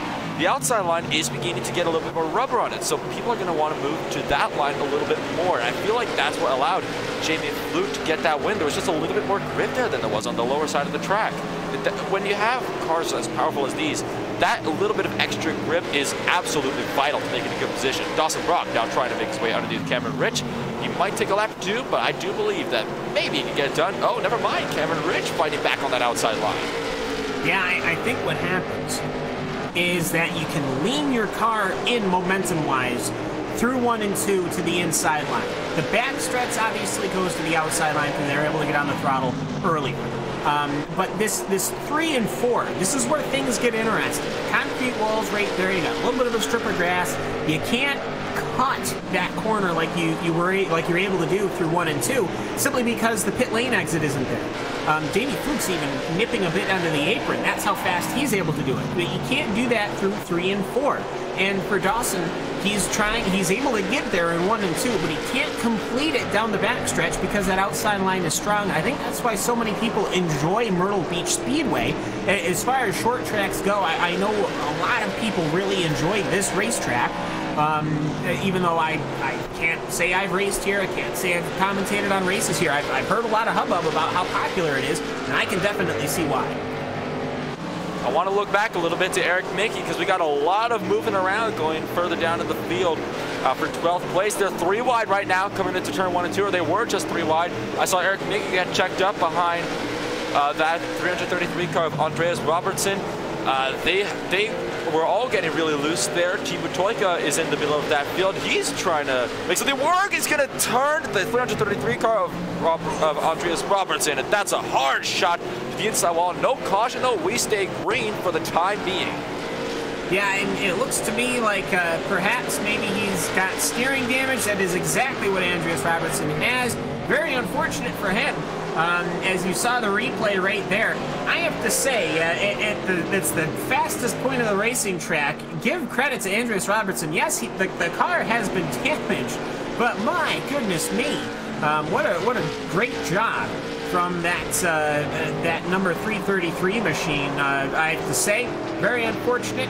If it were me, perhaps I would have run out the caution, because now he's going to go perhaps 4 to 5 laps down, which is quite a bit unfortunate. Oh, we got another car in the wall in the back straightaway. That time it was Travis Henderson. And he's going to get turned around by Andrea Ratrovic. That will definitely bring out the caution. And there it is. Ooh. One other car piles into it. David H. Baker is involved. And that will leave Timo Toika and Eric Mickey all on their own. And that Chevy doing what Chevys do. After making the contact with Trevor Vovorski, the engine exploded. So anyways, yeah, for David, very unfortunate there that his engine is let go. Really had nothing to do with that incident. I want to almost go on board with David here. Just go on board with the roll bar here, just so you can see. Also, I love how you can see like the tire marks in the side of the cars. As we have seen the replay from a couple of different angles now. As okay, we're not going to get the roll bar. That's fine. That's fine. Whatever. I understand. So, anyways, David's going to have to bring that car in now. This is going to be the interesting thing, Nolan. Is he going to have that fast repair? Because a lot of times, you know, you might get a bit of crumpled fiberglass, stuff like that. No, he does have the fast repair. Okay, that's a sigh of relief, I'd have to say. Definitely. I'm also sighing a little bit in relief that we didn't have a crash under caution, as Jamie Fluke and Cameron Rich were both looking to make the move to pit road. But at literally the last possible second, they ducked to the outside. I think Fluke just about hit those water barrels on the entrance to pit road, and that is not water barrels at all. That is yellow tires. So I'm losing my sight a little bit. Filled with water. if they get a good rain, they can certainly be filled with water. I want to see, Hugo, can we get a replay of that? Of them coming into pit lane a couple of laps ago, because this is important here. What has happened is Jamie Fluke has tried to lead them into pit lane. He has fallen asleep at the wheel. He's snoring. But what had happened was that Fluke tried to duck, just as Nolan was saying, to the inside. Cameron Rich kind of reacted. Dawson Brock, that third car, he totally reacted to it, and he completely was dummied Nolan. He came into the inside. He came into pit. What that means is that Dawson Brock is now way in the back of the pack, even though he's probably one of the faster cars here on the track. Yeah, the fake out definitely worked for somebody here, and that person will be Jamie Fluke, who's now going to be the control car finally once more. Now, Dawson Brock, this could be very, very interesting to see what this will result for this field. I'm wondering, I think Brock did actually come in. I think he may as well, he decided, oh, what the heck, may as well. He put on some tires. So I think this could definitely result in a very, very early caution after this restart, because Dawson Brock is going to be trying so hard to work his way back up there after leading a good portion of the race. Yeah, but it's also to say perhaps that he's going to be wise enough to not push the subject too long. You got it. We lights are out on the pace track. Everyone's got to get racked up here, as a couple of cars are not racked up. These guys got to get themselves going here, because the pace car is already off pit lane. There's still some cars trying to get to the back of the pack, so they get themselves sorted out. Jamie Fluke hovering around 40 miles an hour. He's ready to rock and roll once again. 49 machine taking his rightful place, as he will cut, I'm sure, to the top of the racetrack. Yes, he does. And then leads us once more here at Myrtle Beach Speedway. We are green, green, green here in the Major Series. Dawson Brock looking a little bit, looking to the outside now, actually, on the outside of Diego Jimenez Corvilla. And he's going to, get a little pinched in there, just about misses it. 3 wide though. Kurt Crump seems to have a problem. He's really slow on that outside line. He's got severe right front damage, maybe have hit the wall and knocked something loose in that car. That 3 wide again on the back straightaway. Dawson Brock backs out of that a little. That was a pretty wise move of Dawson Brock, actually, especially on a restart like this, but he's definitely being held up by these slower cars, and that is no doubt going to be so frustrating. Here he goes, 3 wide again, but he just has to back out, because he recognizes that 510 is just going to close the door. He's got to make that move sometime. He can't keep doing this forever. Well, he has done it in a way, because that position, Diego had to give him the inside position here, and that means that that's allowed Dawson Brock to come in. Now, Andrei Raichevic, I saw the orange nose. Wants to get involved, and that's not what you want to do, but he's going to make it stick to the inside line. Dawson Brock gets around. That's late model racing for you. Now, I want to point out, Andreas Selslons. Now, what is going on with that 292 machine? I saw him four-wheel Tokyo drift style and drifting it through 1 and 2 a couple of laps ago. So I want to keep my eye on that 292 red and white machine, as he's currently running in 3rd position here. I do wonder, perhaps, when was the last time he came in and got tires, because that thing is winging it, as Jared Morgan is also comfortably here. He's now back on the lead lap. Which is good for him, because that means... Oh, we got another crash in turn 1. 2 cars going around, the 99 and the 510. That's going to be on a caution. One stop right in the middle of the track. That caused a little bit of a checkup, and that was just something that was bound to happen. It was great racing up until that point. We got the replay on. These are just 2 cars nipping into each other here. Now, you see that 510. I think everyone managed to skirt by, minus Trevor Vovorski. Both cars. So somehow we have had a car spun right in the middle of the track and in marginal amounts of damage to everyone. So I gotta say, more good evasive. Look, out of everything, all of the skills that the drivers are picking up here in the Major Series, the big thing to take away from the late model race, Nolan, I guess, is driver crashing evasion. These guys are really picking up the skills here tonight. I think one of the key factors of that is just the little bit of a fact that you've got to make sure that when you have a caution, you got to slow down immediately. Don't just keep your foot in it, because if there's a caution that happens and you can't see it in your mirror, it's probably somewhere in front of you. So it's a good idea to make sure that you kind of make sure that you've got a good Excuse me here for a second. Head about you. I'll let you take care of it. I'm sorry. Yeah, and apologies earlier for cutting you off as well. No, you're fine. A good head about you, I would say. Maybe that's because I do that too, where the word just evaporates in your head and then you're left bumbling. Hugo's never seen me do that before. Of course, I don't bumble my words ever. That is certainly not what I am known for. So, I have a feeling. I see Michael talking in to the drivers right now in game, into their ear holes, and he's probably saying, "Guys, just simmer down a little bit. We've got 125 this time by laps completed, and we have still got a pretty significant bit of this race. We are just past halfway right now." And it's sort of a tale of two demons here, because late model racing is basically dealing with the devil, I gotta say. Nolan, because we've had fantastic racing. We've seen 3-wide racing, we've seen great position racing, we've seen over-unders, we've seen races for the lead, we've seen cars charging through the pack, and then we've also seen unnecessary cautions. And so hopefully this next half they can get that sorted out, because I gotta say, when these guys are running green, it's a darn good show. Well, actually, I was looking back at what Mike said, and he actually was not telling them to simmer down at all. He was actually telling the cars that are, specifically those that are like a lap down or giving a wave arounds, or those that are coming out of the pits, they need to catch the lead field ASAP, because that was one of the things that we saw in the last caution. Not a lot of people had caught up in time, and that actually caused some black flag issues that had to be sorted out. So that's being taken care of right now. So he was actually telling them they need to make sure that they're all gridded up and ready to go as soon as possible. Pace car is off, and Jamie Fluke will now be your control car. On the outside of him, Cameron Rich and Dawson Brock did end up working his way back to 4th place. A beautiful start for him. Who will it be? Jamie Fluke does get the start. We're back green flag racing here at Myrtle Beach. As we are already breaking 100 mile an hour before we even get to the start and finish line, and on a half-mile track, that's pretty darn fast.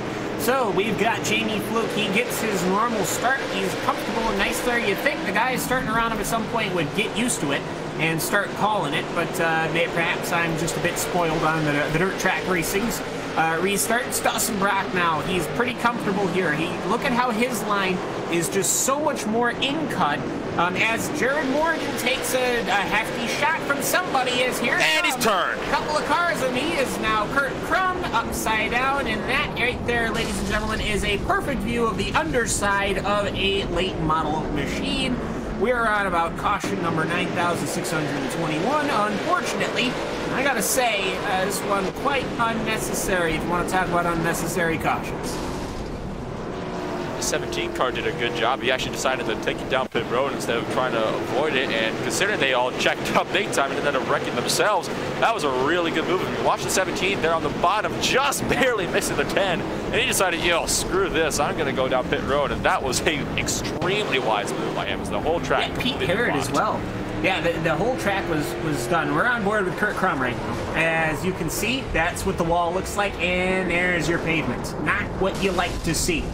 Big hit there with those tires. I want to look at Pete Herod, because I'm pretty sure it was the Pete Herod machine also, the 21 machine. He ducked in to pit lane, but he got hit in the back. That skidded him down pit lane. He took a nasty shot to that wall. I don't know. I'm just saying here, and of course now we're seeing this again from Andrews Robertson. I wouldn't say that he's slowing up as much as he could have, but oh well. I'm just a little bit concerned about Pete Herod's machine here, simply because though he has brought it down pit lane, you know what? I think he had to use that last his repair there, Nolan, and I gotta say for Pete Herod, at least according to the results right now, he's 2 laps down. That's not what you want to do when you're trying to win a championship. I would like to make a quick correction. Andreas Robertson is actually in the 333 car. Sylvia Melia is the driver of the number 17. Yes, no, I'm sorry, not the 17. I was talking about the 21, excuse me, of Pete Herod. With that hit there, talking about his championship campaign. Timu Toika's on the lead lap in 8th position, and Pete Herod's back in 14th, 2 laps down. That's going to be pretty That's going to be a tough mountain to climb here with less than, what, 120 to go? Yeah, just under that. I am actually still really concerned about the field further to the rear, specifically with that number 17 car. Speaking of which, I've noticed throughout the race that he blinks in and out very frequently. Like, he might be having some internet or networking issues, and that might cause another incident. That's actually, we've seen a lot of guys checking up or kind of swerving around a little bit. That's actually how one of our cautions happened earlier on in the race. I believe it was caution number 3, I believe it was. So it's a little concerning. I'm hoping that gets sorted out in the later stages of the race. Yeah, fingers crossed for the hardware for sure. Lights are out on the pacing car as Jamie Fluke is going to be bringing us to the green flag once again. Fingers crossed. My fingers are crossed right now. That's what's happening. So we can see that these guys are having a good start.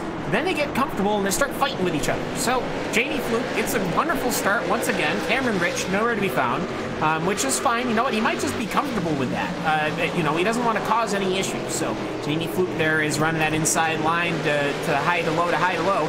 Dawson Brock is running his inside line, and everyone is very quickly getting into single file except for a couple of cars in the very back, Nolan, and I think I can understand why they don't want to bring out another caution.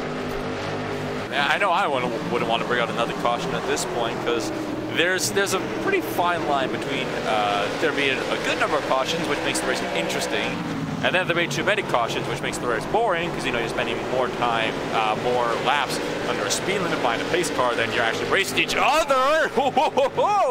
And that's a big move for second place right there. Dawson Brock, amazing driving on that outside line.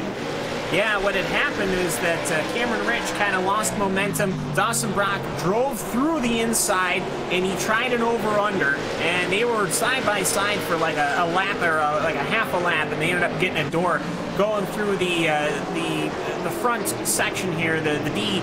And he almost went into the grass there. That was great heads-up driving by Cameron Rich again. So I gotta say, Cameron's doing a fantastic job, not just on the track, but also really on the track. It is just, he's doing a wonderful job kind of heads up right now. He's now got Eric Mickey behind him, and Eric Mickey, we haven't really seen much of him throughout these cautions. He's now back in the race. Hello. So he's back up to 4th position. So the more things change, the more things get the same, because now it's Jamie Fluke, Dawson Brock, Cameron Rich, and Eric Mickey. Your top 4. My main concern about Eric Mickey is, remember early on in the race when he had a little bit of central damage to the rear end of his car and he was really, really loose? Now he's got damage again, but it's on the right rear of the car. It's not so center this time, so I'm not sure how recent that is or how long he's been driving with that, but that could cause him to get a little bit loose further on into this run. As we have another car further up, that's a Ryan car, but nobody's around him, so I don't need to really focus on that. Just a little thing to keep note on. I'm looking through the field, and everybody's really, really single file, very polite. We saw a couple cars in the pits, so I'm beginning to wonder what that was about. Yeah, I think maybe it was just a couple of cars getting repaired and back out. I have to say, I'm watching right now the fight for position number 10. Because, well, that number 99 orange machine has been involved in a few things, once or twice, or 3 times, or 4 times. As Trevor Bobrovsky is trying to get around him there, as Andrei Reichevik will end up yielding that position, but a lean to the inside, trying to block off Diego Harmelia, because Harmelia wants to get involved in that as well, and now he will get the position. The momentum slides them both up the track. And so there you go. So just like that, Andrei Reichevik, just from bad positioning, ended up losing 2 positions. He wants to try to quickly get it back here on Diego, but Diego was too good on the throttle on the exit, and he actually had to snap that steering wheel straight, that 510 did, trying to get that car to not to stop rotating on him. You don't want a car rotating on the front stretch, because that means you're spinning. But it looks to me like we're doing a pretty decent job. Right now, everyone looking pretty comfortable, as I have to say. It is still Jamie Fluke with that, what is it now at this point, 1.3 second lead? Yeah, it's definitely beginning to look that way. Yeah, about just under 1.4 seconds actually, and I'll of course update when you get back to the start-finish line, for me at least. So we'll keep an eye on that, but he's definitely beginning to run away with that lead, and that's what he wants to do question is, what do you do when you hit lap traffic? Oh yeah, 1.5 seconds now, so he gained a good 10th or so on that last lap, and he does have Travis Henderson on the horizon, and that might cause some problems for him. I am seeing a lot of cars kind of going in and out of the pits, but specifically cars that have got a lot of damage. So I'm beginning to wonder what that's all about. For example, the 002 car, Marcus Niskanen, he had heavy damage. He was in the pits for so long to the point where he was 84 laps down, but he just came out, then went back into the pits, got the damage fixed again, and then came on back out. So I'm beginning to really wonder what on earth is beginning to go on here with pit strategy, because at this point, I think it's kind of all up in the air at this point. You got to just play it by ear. I think it's one of those situations where, you know, for Marcus Niskanen, they've gotten the car fixed, and he just wants to run some laps. He's out by himself, and that's that. You also have, you know, Kurt Crum. He's sitting in the car. They flipped the car over, Kurt. I think it's done. Dave Walsh has retired, as well as Jan Brony. But it's one of those situations where, you know what, the Majors Series, it's not just this super-duper competitive thing, as Jamie Fluke has now gone past Travis Henderson, so Henderson is now going to be 1 lap down. It's a great series of people who want to challenge themselves, and, you know, well, Niskanen wants to challenge himself. They run in, I don't know how, in one of those situations where you could just race a late model race with a bunch of people that you normally race with, you know?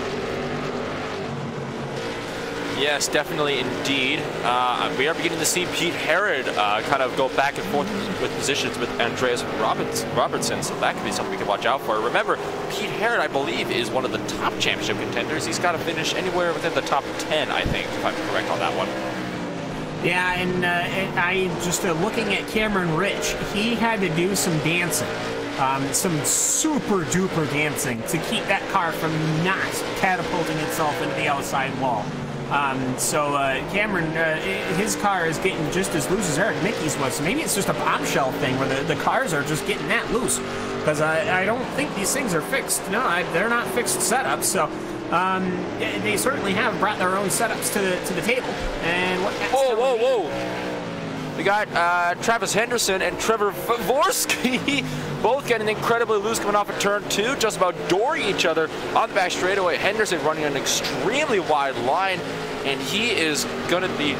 That is definitely not going to be good for him. The number 10 car had also been really loose, so I wonder if something happened. Maybe there was a bit of a rub going into turn number 1. That's what I would have assumed. I believe Travis Henderson is letting the lead lap cars go by, and I just don't think he realized that Trevor Vorsky was on the same lap as him. I mean, he probably did. I imagine he's got his F3 box up, which tells you who's laps ahead and laps behind, but I think he just maybe was out of position to defend, or maybe he just didn't want to defend to hold up everybody, potentially bring out a yellow, because it looks to me like he's got some front end damage, and that might be just enough suspension damage to where he might not be able to run as fast, because Andrei Rajavec is closing in on him now, and Andrei wants to get around, as well as James King, who's 4 laps down. So yeah, we've got all sorts of numbers here as Andrei now goes to the inside of Travis Henderson. Obviously this is not a race for position. We're just hoping, fingers crossed, that they don't do anything too naughty and the caution comes out again. But I will say, looking back, kind of resetting everything, it's Jamie Fluke right now, the number 49 machine. He's, after an hour, gotten right back to the front. We've got less than 100 laps to go here at the Myrtle Beach Speedway. Less than 100 laps to go in the Majors Series for 2018. And Jamie Fluke has got a commanding 2.6 second lead. And you've got Dawson Brock, Cameron Rich, Eric Mickey, and Andreas Sleesens is running from, he's gone from 16th position, Nolan, to 5th. I gotta say, for Andreas, he's doing a fantastic job. Absolutely. If you ever make up, in my opinion, if you make up 5 positions from the start of a race, that's good. Make up 10 positions from the start, which is almost what he's done, brilliant. And he's right there. He's clearly shown that he's really good at what he does. And I'm pretty sure that maybe the cautions and repairs and all that, they might have played a factor into some of this stuff. But especially with our longer green flag runs, excuse me, especially with our longer green flag runs, he's shown that he can definitely hold his own. He's running 5th place right now, and 4th place, Eric McKee, is just now across the start-finish line, so he's not too far behind. So he's definitely can still get into this and pull away with another position or two yet from this race if they run green to the finish. Yeah, most certainly. And I'm just a bit of an update for Teemu Toika, the number 46 machine. He's currently running in 6th position. A little bit of damage on his machine. If he starts climbing up the ranks, if he can find some speed, if he can get some distance and start making some maneuvering on the cars up ahead of him, which are a lap down, the car he's got to chase is Andreas Sleeson's, he can certainly challenge for the championship. Pete Herod is 2 laps down, and he's 3 positions away from the lucky dog. That's not good, and Jamie Fluke is going to, at some point, start putting more cars a lap down. He's got David H. Baker in another 2 or 3 seconds up the racetrack that he can put a lap down. So what's going to happen is for Pete Herod, Caution. We have a yellow flag out, as I don't know why I thought. It was the number 99 machine, Andrei Reichovic, and did he get in touch with Diego Hermilia? No, it was James King. James King on his inside. As Andre started turning around, James started climbing up the racetrack. Might be a little bit too much overspeed, and he got spun around. And you know what? I have to say, that was that. Nobody else made any contact. Yeah, I'm a little surprised that James King was pushing so hard for that, considering that the 99 car is 3 laps ahead of him. I did see one corner earlier, James King had gotten extremely loose onto the straightaway, so I think maybe he was just getting a bit too much of like turn and oversteer on braking, like maybe he was starting to slide the back end down, so he tried to keep the car as straight as he could while turning, and I don't think that was intentional. I think it was just tire wear or damage playing a factor into the sort of thing, but it was inevitable. Like, we had to have another caution at some point, and this, with less than 100 laps to go, who knows? This could be a very interesting finish, as who's in the lead right now? With pit stops, it's going to kind of make things a little confusing. It's going to be a battle. I think I see Andreas has not come into pit lane, so he's going to be out. But Dawson Brock, Cameron Rich, and Eric Mickey are all in pit lane. So we got to see right now whom is going to make it off of pit lane first. Jamie Fluke lost a couple of positions that last time by. So we'll have to see here. This is just going to be 4-tire stop. Jamie Fluke is already on the throttle. I don't know why they're putting fuel in the car. Jamie, they've got plenty of time, and he lost 2 positions on that start. That stop. Dawson Brock is going to be your first car on brand new tires. Cameron Rich is going to be your second car on brand new tires. And you're going to have Jamie Fluke. And Jamie Fluke, we saw last time, Nolan, he did not have an easy time getting around these cars. No, he did not. As for your race leader, remember we were talking about Andreas Sleeson's, how he was up to 5th place from 16th? Well, guess what?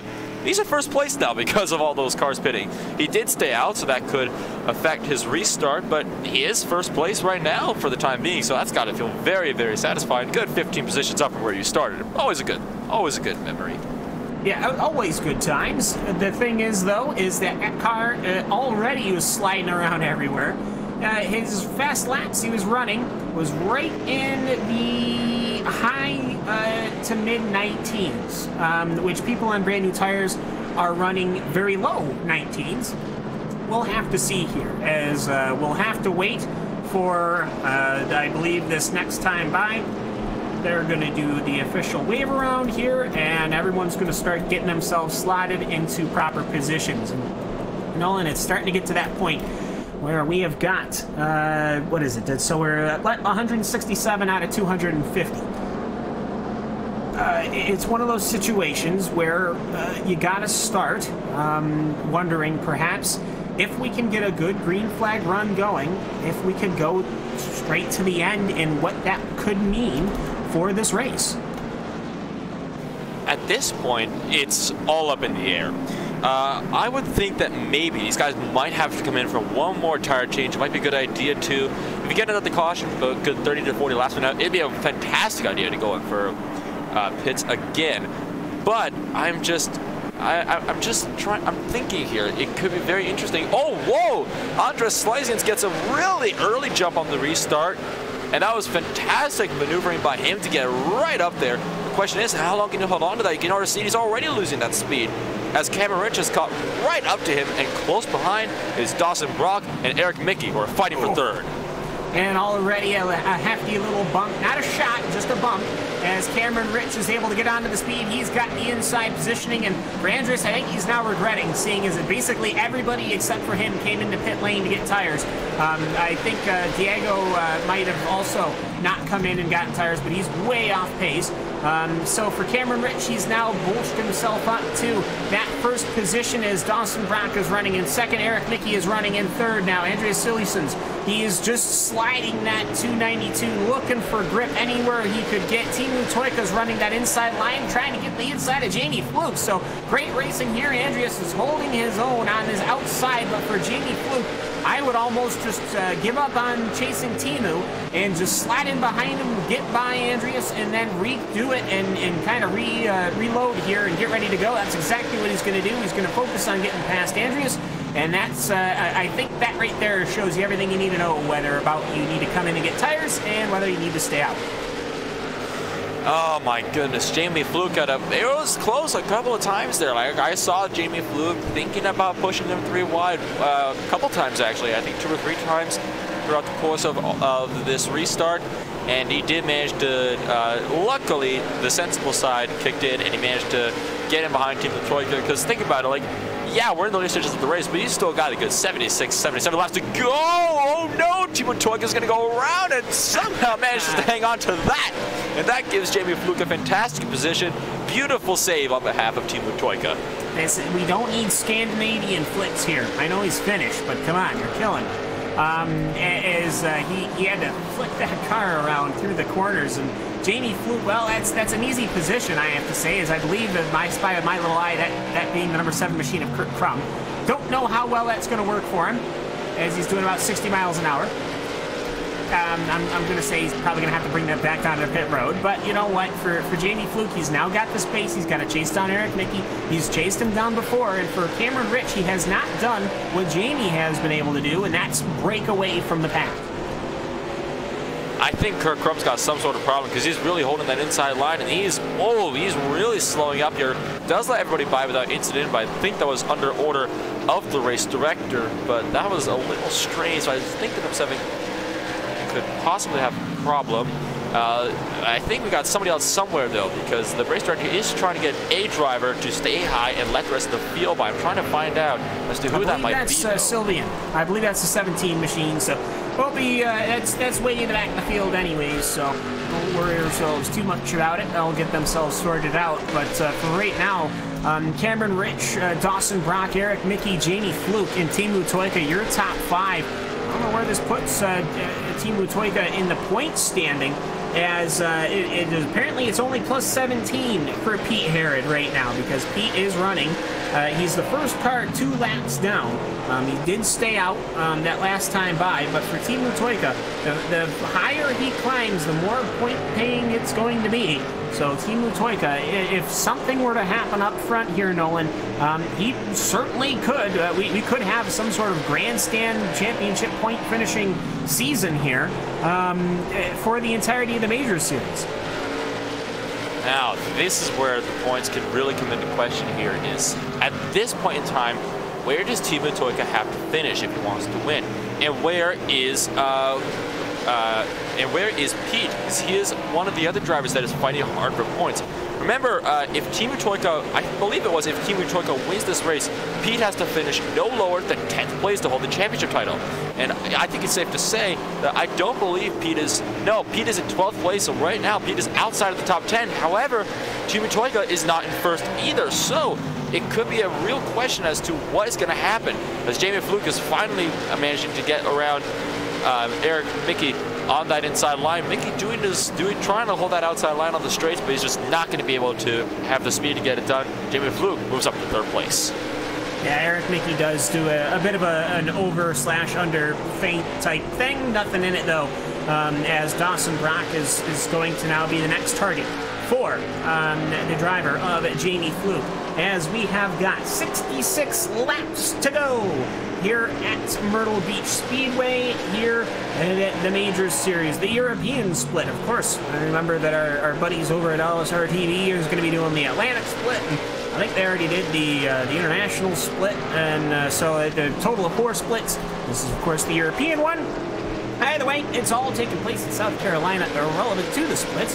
as here comes Dawson Brock around Sylvian Maillard, as he ended up having to come in and serving a bit of a penalty for not listening to the track director, Mike Ouellette. And I will have to say, Enrico Lionheart, the 541 spins out right in front of the field, and everybody gets around safely by the looks of it. So, I gotta say, that kind of put the old lump in the throat there, Nolan, simply due to the fact that that was quite literally right in front of your leaders. Ooh, that was really close there a little bit. Like you said, right in front of the leaders, and that could have ended really, really badly for quite a few of these drivers. That allows Cameron Rich to continue his lead. Dawson Brock is going to make a dive to the pits. Oh, stays out at the last second, and Jamie Vlook thought about following him in, decided not to. We got a couple drivers for the back, and oh my goodness, Andres Sullivan just brake checked David H. Baker coming into the pits. What was that about? Or was that maybe he was slowing up to make sure he was at the proper speed limit for the pits and surprised Baker coming in? Yeah, I'm not too sure, as I do believe Andreas Sleesens has now come into pit lane. Yep, there he is, and I believe maybe it was those two. Yes, it was. So, look, to me, I believe that the pit lane speed limit is 35 miles an hour, and it starts right there. So I think, yeah, David was coming in way too hot, and wasn't expecting Sleesens to get down to the pit lane speed limit that quickly. But you know what? They've gotten themselves worked out, and he's back up to speed. Andreas Sleesens is out now for new tires. And I can't say I think he regrets not coming into pit lane that last time by, but I think maybe rather he just would have rather done it that last pit stop. Yeah, that was a little interesting there with that little bit of a pit entry. I would have thought that maybe Baker probably should have realized that that car was going to check up quite a bit, considering they were so close to the limit where the speed limit began. I can see Dawson Brock trying to scrub off a little bit of the rubber on his tires. Makes sense, he would want to do that a little further on into the race. Oh, there goes Cameron Rich doing the same. Oh, this is where it's going to get interesting. We got less than 100 laps to go, 60 laps to go. I think we're going to be going to green with about 58 or 57 laps to go by the time this gets moving. So, I'm going to tell you, I have never been more interested in the late model series probably than this. This is going to be, a major series with the late model race than this. There we go. It's going to be quite interesting to see what these guys can pull off in the later laps of the race. Yeah, absolutely. So we're basically, I believe, going to start with 59 to go on the official ticker here at Myrtle Beach Speedway.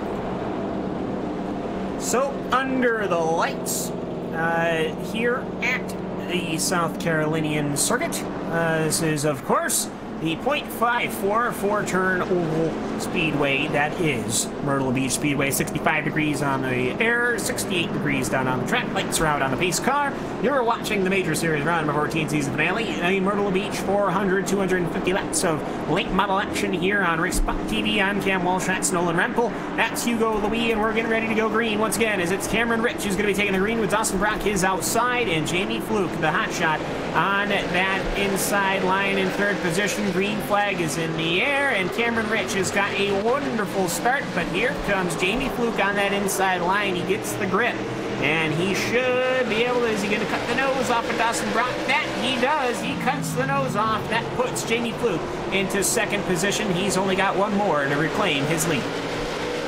Andres Sleesens got a terrible restart, and he's just clipped the wall coming off turn number 4. Terrible restart for him. He checked up the entire outside line, and that caused him to go 3 wide a couple times on the restart, and he just hit the wall again coming out of turn number 4. I didn't see him in the pit, so I think he's still on those worn tires, which is going to impact things, and maybe he just didn't realize they were going, or I don't know what was going on there, but he's definitely got something going on, and it's not really working out for him. So I'm, oh boy, Eric Mickey now getting close to Trevor Vorosky.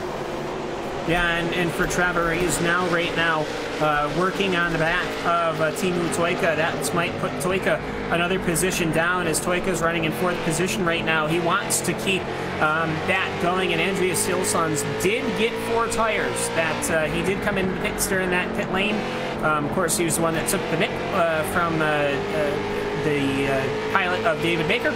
As here it comes Vovorski on the inside. No, he thought about it. He overspeeds it into the outside line. He has to get on the binders. We have a yellow flag out on the racing track. It's Jared Morgan, the number 96 machine, hard into the inside wall. And this is a door-to-door contact with him and Andreas Robertson. I just don't think Robertson saw him there.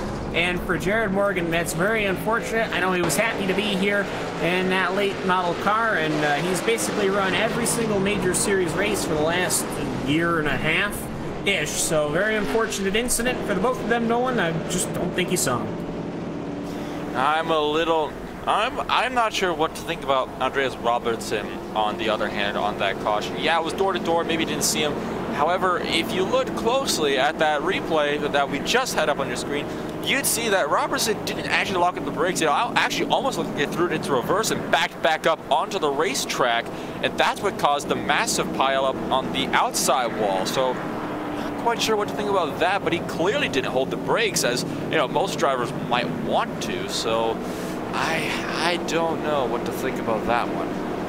Well, I think that at the end of the day, if you're doing 50-something miles an hour here, 60 miles an hour, no matter what, you're going to hit that outside wall. I obviously would always be on the binders anyways, but yeah, Maillard got involved in that, Diego Hormelia got involved in that, and Marcus Niskanen, who is, of course, already 84 laps down, got involved in that as well. So unfortunate for them, but you know what, for the rest of the field, get to re-rack and restack, and we have got 50 laps to go here at in the majors. We've only had a few cautions, that's right, not, tons and tons.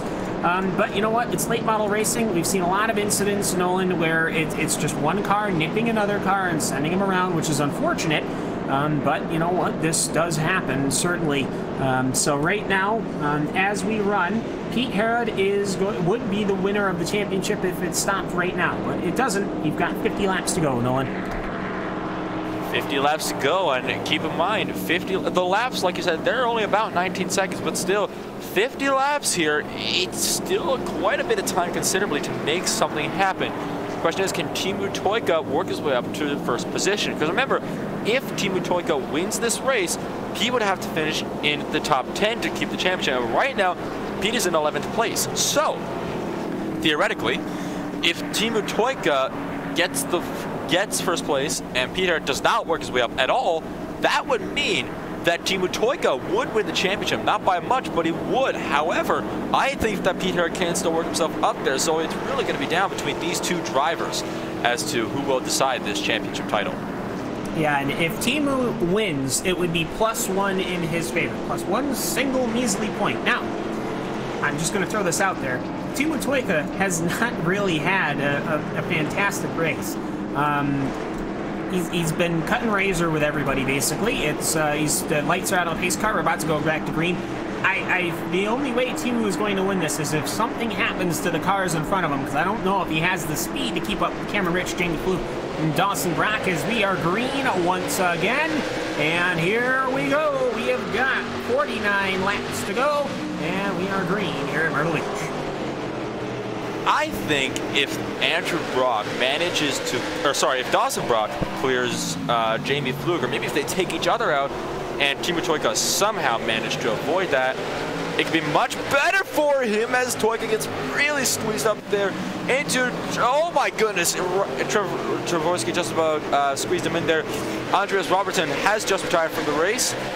So that was probably as a result of that last caution, is hard hit to the outside wall. And this could be spicy here as he finally managed to squeeze Toika in there. Toika slams the outside wall coming out of turn number 4. Yeah, Vovorski, he wants to get those positions here. He's been working his way through the field basically all race long. He's running in, he started in 14th. He's running in 4th right now. He's got the lap times on Dawson Brock, but not Jamie Fluke. Jamie Fluke ran an 18.8, so he is right behind Cameron Rich. He wants to get in there. He wants to get that position done. Catching somebody, however, is one thing. Passing somebody is another. We've heard that a million times. Well, we get to see it once again here in the late model series.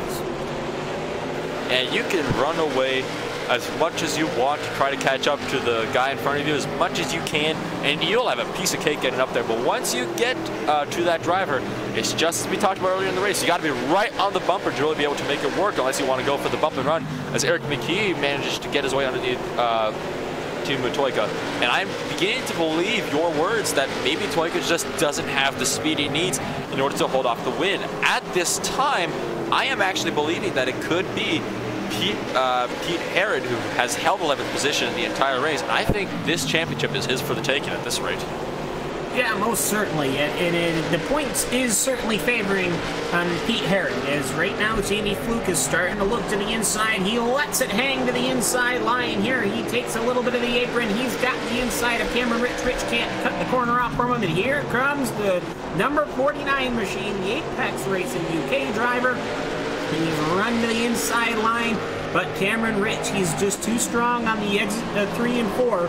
As here he comes, Jamie Fluke. He's going to have to at some point do something. I think Cameron Rich is just too comfortable running that outside line on the exit to 3 and 4. And Nolan, it's one of those situations where we were talking, you've got to set these passes up 4 or 5 laps in advance. And for Jamie, I think it's time to maybe reset, get it back up there, and keep trying to pressure Cameron Rich into using up his tires and then making passes. Here goes to the inside once again. Absolutely, you got to really work to pass at a track like this when it's so flat, not a lot of banking. Teemu Tuikka is also trying to set these passes up with Eric McKee, but I think he just gave McKee a shove coming off of turn 4, which actually allowed McKee to get a good jump on him. He's getting pretty loose there coming off the corners, and Fluke, again, did not get that run, but he's trying to set it up. I think Tuikka, though, he's just not going to be able to have the speed he needs to get this done, as now he's under attack from Andreas Sleisens. And Cam, I have to say, at this point in time, do you think that Tuikka, through any stretch, can eventually get up there and take the win? Because if Pete holds his position and Tuikka wins, then Teemu Tuikka wins the championship by a single point. Yeah, I just think at this point it's going to take some incidents. But we have to remember, if there's incidents where cars are retiring, well, Pete Herod's going to get those positions too. Pete is the last car running, the first car running 2 laps down. He would be the first one getting the lucky dog, but he is 2 laps down. So he would need that twice, which, let's be real here, could certainly still happen. I will say, in this fight for the lead right now, is Teemu Tuikka is getting pressured by Andreas Sleisens. It's one of those situations where I have to say, for Cameron Rich, he has distanced Jamie Fluke. This is the first time that I've really seen that number 18 car match Jamie Fluke's number 49. They're putting on a good show at just about everybody's single file, which is smart racing for me. I don't want to push it too much because, well, we've had a long enough day, I think, as it is. I could partially agree with you there, but at the same time, I wouldn't mind if this field bunched back up again, because you got to have a good pack, and sometimes, especially on a short track, and that is what can provide a lot of action sometimes as well. I am noticing Cameron Rich beginning to pull away strong from Jamie Fluke, so Fluke has lost his run, and Tuikka does manage to. Oh, never mind. I am sorry, I looked at that completely wrong way. I thought Tuikka had just gotten around Andreas Sleisens, but he came up to block him. And he's still trying to. Now Sleisens is trying to maybe a little prematurely duck to the inside to try to make the pass, and that is kind of sacrificed his entry line, but it is beginning to work for him. He's trying to go for the over and under consistently, coming in and out of these corners, and it is working for him because he's right there. So he's going to go over, and then he's going to cut under, which allows him to get such a good run off the corners, and that is a very effective strategy. And we actually see it quite often in other various series, even if it's a smaller series, especially on the short tracks. Yeah, most certainly, and I have to say for Andreas, he's gotten those 4 brand new tires as they zip on by Kurt Crum, and I have a feeling at this point, Kurt, just pull the car into pit lane. It's done. There's no more car. He's doing 55 mile an hour. I think that is going to be that. So it's only a matter of time before he gets the old damage Reno signal to go back into pit lane. So. For Jamie Fluke, though, it's going to be one of those situations where he's going to have to really. So actually, I'm kind of looking around here. Jamie Fluke is your leader, and Cameron Rich is the one who has damage. And Nolan, I believe you have some more information about that. I do actually. I took a look back at why Kurt Crum was so slow, and apparently coming off of turn 2 a few laps ago, the leader caught up with him and actually gave him a bit of a punt on the back straightaway. You're going to see that right here on the replay on the screen. Just gave him a shove, tried to get to the inside, and that just about turned Crum around. We almost did have that caution that we were all fearing. Yeah, and for Cameron Rich, I mean, that lost him the lead, and for Kurt Crum, he just damaged his teammate who was fighting for the lead when he is 44 laps down. So not going to be happy about that one at all. It is one of those situations where there's just nothing you can do. If you're Cameron Rich, your own teammate ended up getting a butt with you. So Jamie Fluke, well, he'll take it. And I will have to say Cameron Rich's lap times have suffered because of it. Trevor Voworski has gotten around Eric Mickey. Now Trevor Voworski is coming down to Dawson Brock. So wherever Trevor Voworski has been hiding all race long, Nolan, he is coming back with 25 to go. Yeah, that number 10 car beginning to work his way up. Remember, he's been involved in a couple situations already this morning, and I think he's going to be working his way around it. But here comes Eric McKee. He's going to have to focus a little more defense now, and I think we just had nearly had a bit of contact further up front. It was Enrico Leonhardt just about turned himself, or just about turned around Jamie Fluke. He was trying to get around him. There was not quite contact there. You can see, though, the 18 cars beginning to get a little bit loose, though, as he's trying to still work his way around these lap cars. Yeah, most certainly. For Cameron Rich, of course, that front-end damage isn't helping him. Sylvian Maillard is certainly having his networking issues still, so that obviously is very frightening in its own right, as Travis Henderson is easily put away there. You do not want to block the lead race going on, and that's going to be it. So that's the field then for Jamie Fluke and for Cameron Rich. So that leaves us with just 10 cars on the lead lap right now, going through your top 8, as we have got 24 laps to go. It's the number 49 machine of Jamie Fluke. Spinner in two. And we're going to completely crash that because we have David H. Baker around, and oh, well, he tried to get back. This is exactly what you don't do on an oval. Jared Morgan tried to get around the top side, and David backed up into him. When you have that caution, you got to keep your eye right on that F3, and you got to make sure all of the oncoming traffic is gone, because it's a lot easier to dodge a stationary object than a moving one. I would question, on the other hand, like, yeah, of course, the 33 car definitely should not have driven up the track, or, I mean, I think it was just trying to get out of the way, but why, unless there was somebody on the inside of you, why would you try to get around a car that stopped pretty much the high lane of the racetrack on the high side? I don't understand what Jaron Morgan or the 99 car were kind of going for there. I think it was maybe one of those split-second reactions that once you're committed, you got to go for it, but all the same, it took me a little off guard too, and I don't think that contact should have happened at all. Well, I think it's one of those situations where the car is completely stopped. You just drive around him the easiest way. He already had maybe 3 or 4 go around him on the top side there, and just unfortunate. We've seen a couple of replays of it now. Yeah, we have to remember, of course, this is the European split. You got a lot of European, a lot of British, a lot of French drivers, Finnish drivers, Central Eastern Europe drivers. So one of those situations where it's not perhaps something that they're totally familiar with, but I will say, and here in the Major Series, we ran enough ovals that they should know better. Now, this is what's going to happen. We, of course, here are on RaceSpotTV. Here on the iRacing Esports Network for the Major Series. This is the season finale. This is it for the entirety of the 2018 season. Now, all those races from February all the way down to this. We have got 19 laps to go. We will have probably, 18, 17 laps to go when we go green, as the lights are still on the pacing car. So, 16. What's going to happen? 16. So, yeah, so we should have, in theory, 16 laps to go. Nolan, we are going to have a very quick race to the finish. This is when everybody is going to get crazy. This is when everyone is going to get aggressive, and this is when the elbows are going to come out. And this is when Team Lutoika might be able to come away with a victory here, but the problem is, again, Pete Herod, he has gotten the lucky dog. He's only 1 lap down now, and he's in position number 10 because of what happened to David H. Baker. So I think for me, this championship is almost certainly in the hands of Pete Herod, but you never knew. Yeah, we could have one of those late lap incidents with that might actually completely take out Pete Herod. I don't think that's too likely, but you never know. It could very well happen. I guess this is one of those times where I wish iRacing had green-white checkers in there, because I have a feeling we're going to get another crash in this little lap dash, and I would really hope that this race did not end in a caution.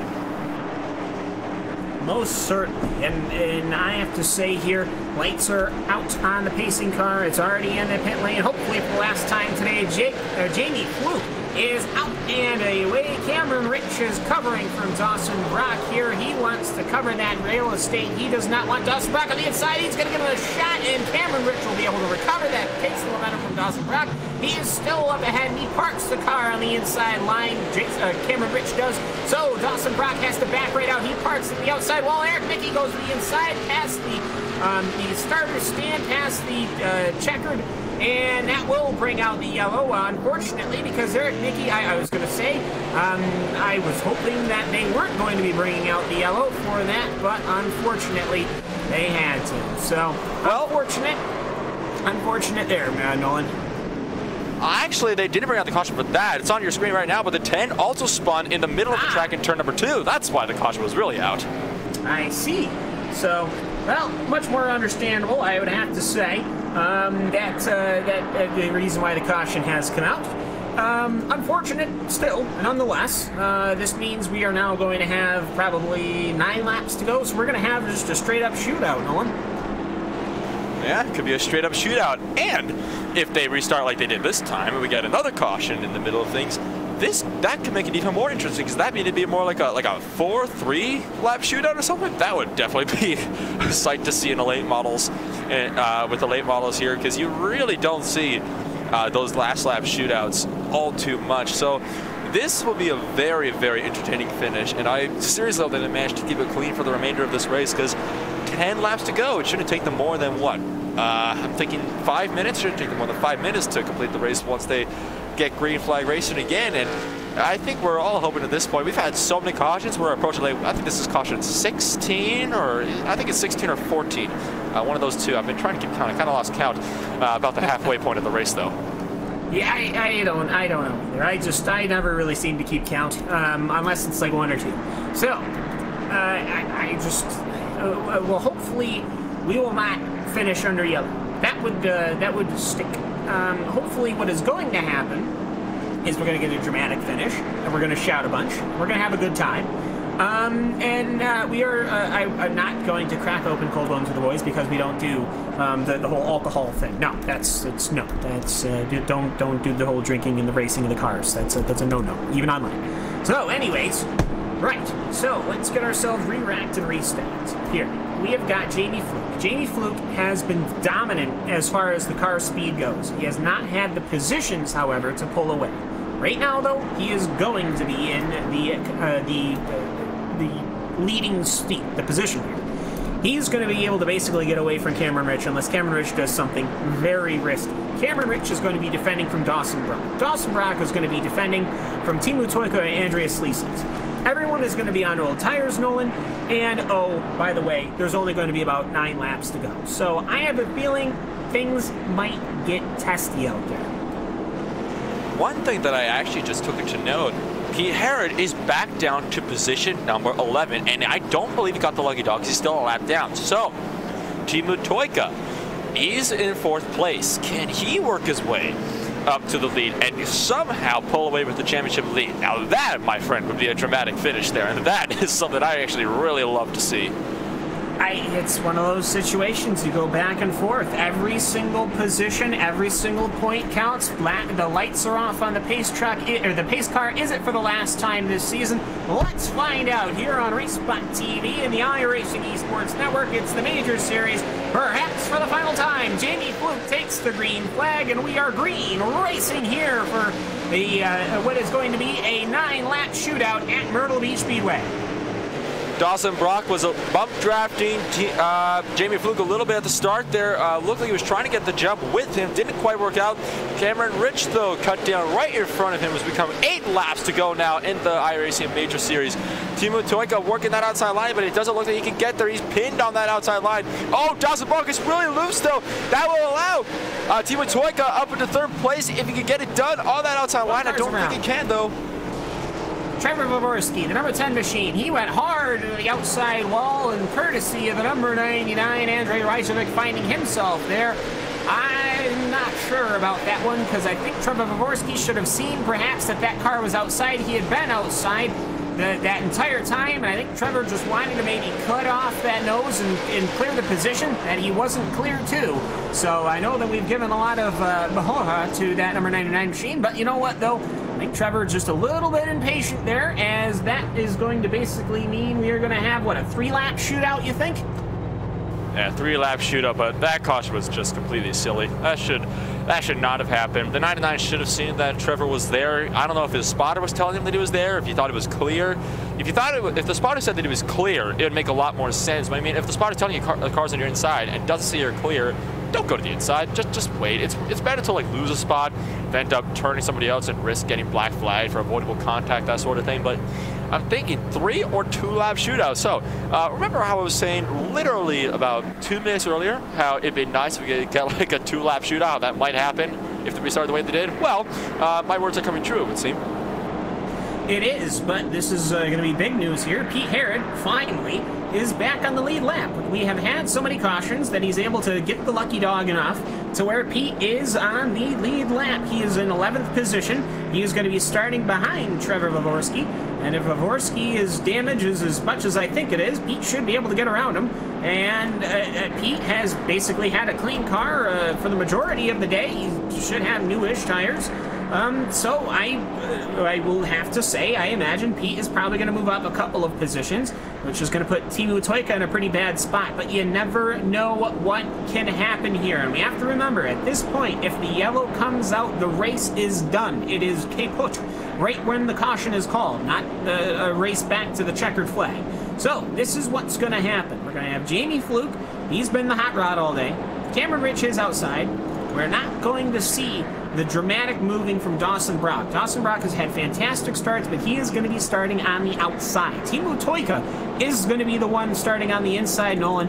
And for me, I have to say, I don't know what the Finn's going to do, but I'm definitely interested in seeing what he might have as far as an idea, what he can do to the back bumper of that number 49, Jamie Fluke. I wouldn't know. I think that this could have a deciding factor. Like, we've seen that Timo Toika has had good speed on the restarts. However, he's been on the outside line, which hasn't been his most preferable line. But now that he does have a better line, can he manage to get the bump and run done on Jamie Fluke? I don't think he's going to have the speed to get around him just flat out. I think he's got to give him a good shove coming into turn number 1 on the restart. So you never know. This could be very, very interesting. Pace cars off for definitely going to be the final time. Will they end the race under caution, or will this series finish under green flag? Let's wait and see. So for everybody that's watched and all this year, thank you so very much for tuning in to RaceSpotTV. Let's see how the drama ends. It's Jamie Fluke getting the clear shot over Cameron Rich. Here comes Timo Toika. Toika, I don't think he's going to let Cameron get away with it on the outside, as Timo is probably going to climb on up here. He gets a shot. Oh, touching! From Dawson Brock, and there he goes. He gets a goon, and there goes Cameron Rich around. As everybody's now spinning around, the caution is most certainly going to come out. Perhaps, maybe not. I'm not sure. Okay, whatever. We're going to keep the green. I guess everyone got turned around. So what that means, we have Jamie Fluke here on the last lap. Coming up past the start-finish line, Jamie Fluke is going to get the checkered flag. Dawson Brock's going to get second. Timo Toika is going to get the 3rd position after a last lap pile-up. I think that's what happened. They got to the white flag. The leader got to the white flag just before that incident crashed. And, of course, if there is an incident on the white flag, that means we do get to finish under green. So, dramatic racing here, Nolan, in a dramatic way to finish out the 2018 season. And Jamie Fluke will be the winner of this race. Jamie Fluke, maybe the winner of the race, but I do believe it was Pete Herod that won the Major Series title with that 9th place finish. Even if Team Toyka won the race, it still would have been in the hands of Pete Herod. Pete Herod is your Major Series championship, but please correct me if I'm wrong on that one. No, you're right. That's going to be in the hands of Pete Herod. He's going to get the Mario Andretti Cup. Now, what happened? Let's break down what happened here. Is Pete Herod, Team Nat, he's probably going to do a couple of donuts. So let's give him his 2 minutes of fame here. Let's let him light up the tires. Of course, Pete Herod, he's been racing all season long, every single month, every single race. Now, let's get a look at the replay here, as we'll have to go back a bit more, as the incident as it unfolded was between Team Toyka and Cameron Rich as they were coming through the corners. We're seeing on board right now with Pete Herod. He took a nice little lucky bite out of the car right there, but either way, what's going to happen is we are going to take a look at this last lap incident, I hope, as they all get around. No, all right, well, that's fine. Then we'll get everybody in for interviews, and we'll go from there. There we go. As you can see, like a couple of cars hitting into themselves. That was going towards the checkered flag, but at the end of the day, Team Toyka and Cameron Rich ended up having an incident coming off of the corner, going to the white flag. Cameron Rich going way to the grass to the inside in that number 18 machine. He had a big old incident, and that basically let Jamie Fluke and what will be Dawson Brock and Team Toyka get away with it. There you go. As you can see on your screens right now, you got a big old shot. That started the white flag lap. So with that, we are going to take a commercial break after the results. After 1 hour and 45 minutes of racing, Jamie Fluke has taken victory for Apex Racing UK by just 0.6 of a second. Dawson Brock will have finished in the 2nd position. Team Toyka will finish in 3rd. Eric Mickey in the 4th position. Andreas Sleesens will come home in 5th. David Baker in 6th. Trevor Vovorski will come home in 7th. Cameron Rich, oh, what could have been? He came home in the 8th position. Pete Herod finishes in 9th. Championship 1 for him. Andrei Rajcevic comes home in the 10th position in that number 99 machine. Going down now further, it's Diego Hormilia in that 510 machine. He comes home in the 11th position. James King comes home in 12th. Travis Henderson in 13th. Jared Morgan finishes 14th. Sylvian Maillard, Kurt Crum, Enrico Lionheart, Andreas Robertson, Marcus Niskanen, and then Jan Bruni. And then finishing out the race, it is Dave Walsh with 163 laps down. So with that, we are going to go to advertisement. We're going to get people in here. We're going to talk to them. We're going to chat with them, ask them how the race went, and we'll close out the 2018 Major Series. You're watching the Major Series here on RaceSpotTV. What a finish!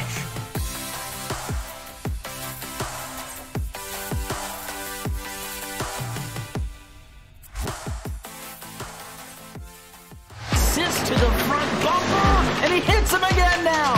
Ray Alfala into the outside wall. He's going to pass nearly 3 cars down that front straightaway, and he's going to get them all done with. What amazing. Racely to the inside goes Logan Cloudman is going to touch in. Pit press sideways. What a save. Look to the outside as Trunkgate goes off. De Jong into 2nd place. Going for the switchback. Oh, pinpoint driving. It's howling down to the inside. I tried, there's contact though. Wide left of the racetrack. Chris Renner drives it back down underneath, and he takes that 2nd spot right back. Joker goes to Garrett Lowe. Garrett Lowe should take victory with all that contact. He's going to try and make the move around the outside the parabolica. That's not going to work, but he's going to try and get the cut back here. Get the run out the parabolica. That's beautifully done there. Makashube, there's a little bit of door banging as well.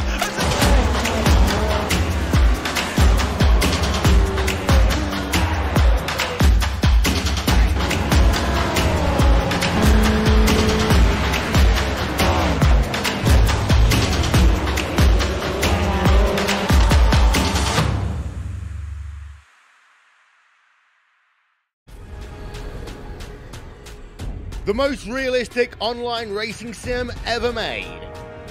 This is iRacing. Detailed laser scan tracks, fully dynamic real world cars, and over 50 series to choose from. 6 online world championships offering over $100,000 in annual prizes. This is the original esport racing game. This is iRacing.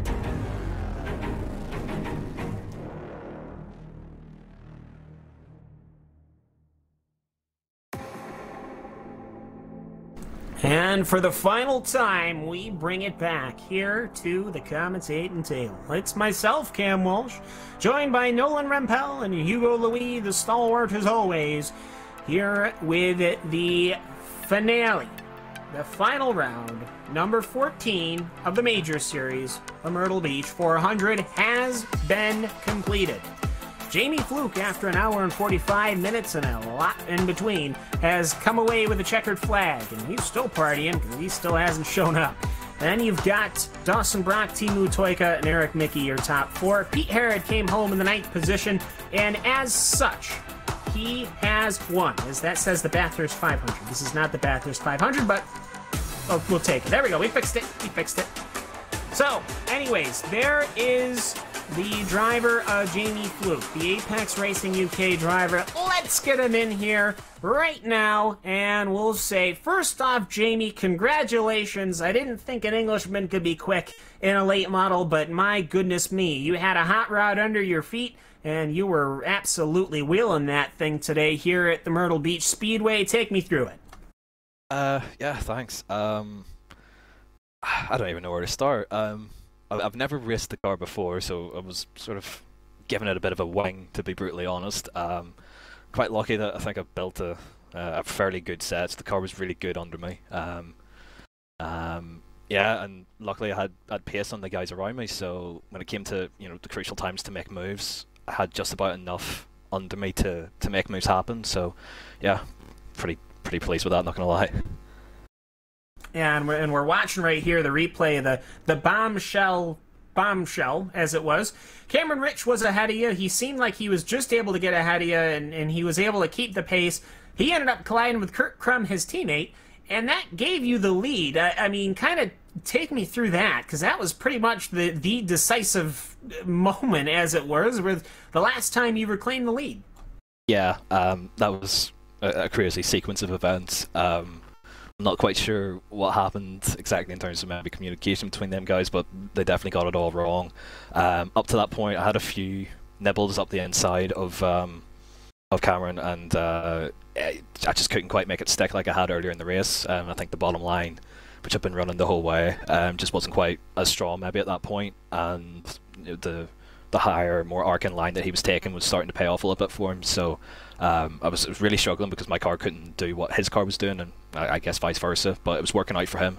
And yeah, teammates colliding, I got free. I sort of knew once I got free that we would be able to hold on to it, but like coming up to that point I was really struggling, and it's like I don't think I can get past this guy unless he makes a mistake. So fortune was on my side on this one, but you got to take whatever you can get, I suppose. Yeah, absolutely. And I mean, you had the car to beat, as it were. We only had, I know that we had just an extraordinarily long green flag run there, Jamie. I mean, I don't remember the last time we had a caution. But hypothetically, if we had a boatload of cautions, it was pretty tough to restart. I have to say, coming to the green, there were a couple of times where you were pretty put under pressure, but for the most part, you had it under you, and I gotta say that's pretty much where you earned your dough, as it were, on these restarts. Yeah, the restarts were pretty crucial. Again, I sort of knew that the pace in the car was pretty good in the opening, sort of 5 to 10 laps, and then I might have struggled a little bit after that. So I just made sure to mix up my my restarts just a little bit every time, so the guys wouldn't get used to it, and then it'd be really swamped coming into the first couple of laps there. So yeah, just made sure that I always had a free run into the first corner after a restart, and it worked out quite well for me. Well, that it did. So this is the time where I give you a congratulations. You've won the final race of the 2018 Major Series. Number 2, who'd you like to thank before we let you go celebrate? I mean, winning a 250-lap feature in a late model, I gotta tell you, that's no small feat. Yeah, thanks guys. So I'd like to thank the team at Apex Racing UK. They always do so much for me, so always massive thanks to them. So yeah, they do so much. To our sponsors, JCL, Computers, Leo Bodner, and SDK Gaming. I'd like to thank Mike Ullett as well for the incredible series that he runs. I haven't been able to do all the rounds just with all the commitments, but it's always an absolute blast to jump in and give something new a try, which is what this series offers. So I'll extend sort of an invitation out to anyone watching who wants to have a go at this. It's a tremendous series. It's so well run. So I couldn't recommend it enough, and it just does such a good job. And finally to you guys as well for broadcasting it and showing it to the fine people here at within the sim racing community, I suppose. Yeah, I was about to say the fine people, but no, it's very, it's always a great pleasure, and yeah, I gotta say, you get stuck in a rut of doing just, endurance races or open wheel Formula car races. I mean, doing this series, it's a grand old time, and especially just from the commentator's perspective, I can't imagine just in driving all these rounds. So thanks so much, Jamie, and we'll let you go, and take care, and congratulations. Thank you very much, guys. With that, we have got the second place finisher of Dawson Brock, the number 83 machine. He is going to be standing alongside Nolan Rempel here in the RaceSpotTV booth. We'll get him in here. There we go. And Nolan, you take it away. Thank you, Cam. And Dawson Brock, you had a bit of an up and down race all throughout this Myrtle Beach 400. You did end up coming away with a second place finish, but could you talk me through a few of the incidents? I believe you're caught up in a couple of.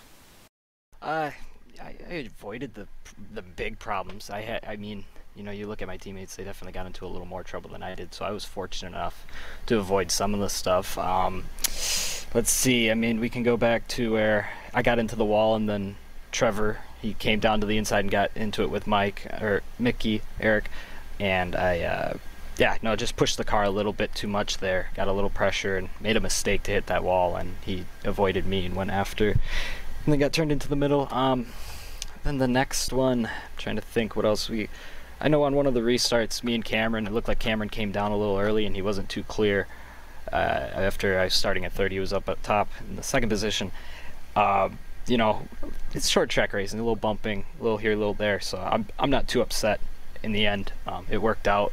I got lucky there at the end with Timu getting into Cameron, so I walk away with a second place finish, so I can't be too mad. Yeah, well, despite a few complications in the middle of the race, you did come away with a second place finish, 3 places up where you started, which was, of course, in 5th. You were only 6/10 off of Jamie Fluke. And I'm a little curious here because you seem to have a lot of great pace, especially kind of towards the end of the race. Do you think that given him maybe, I don't know, about 25 laps or so, you probably could have caught him? I would like to believe so. I mean, we could pretend, but there's no way. Jamie Fluke's a pro. I'm just happy to even be remotely close to him on pace. Short track racing, it's my favorite thing to do. I enjoy this a ton. We had a really good setup. I had worked on it pretty hard all week, and I thought we had some good long run pace, but even on a couple of those runs where I thought maybe I was keeping up with Jamie, it seemed like he would slowly creep away about a 10th every 5 laps or so, and so no, it would have been nice to see. Maybe we could have had more long runs, but no, I think Jamie definitely had the fastest car here today.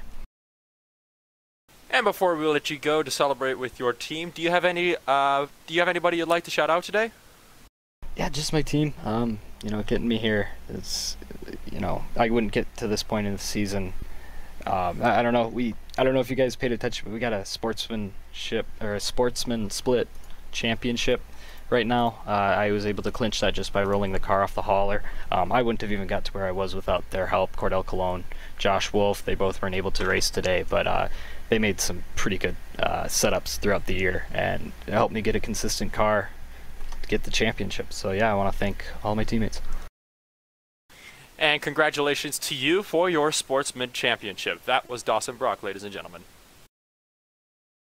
Well, there you go. So now that leaves us with 2 more to go. That's Teemu Toika and, of course, Jaron Morgan, whom always joins us after the race here, regardless of the finishing position. So let's get the Finn in here, quote-unquote, fat Teemu, unquote. I cannot endorse that comment. That's just what people chant in the old YouTube channel. So, Teemu Toika, number 46 machine, you kind of were mid-pack all day long, and then just this crazy turn of events started unfolding where if things fell just the right way, you might have been able to pull off the victory here. I think at the end of the day, unfortunately, Pete would have still won the championship, but my goodness me, you put on quite the effort the last, 25, 50 laps of this race, Teemu. What was it like out there? Yeah, it was pretty hectic out there.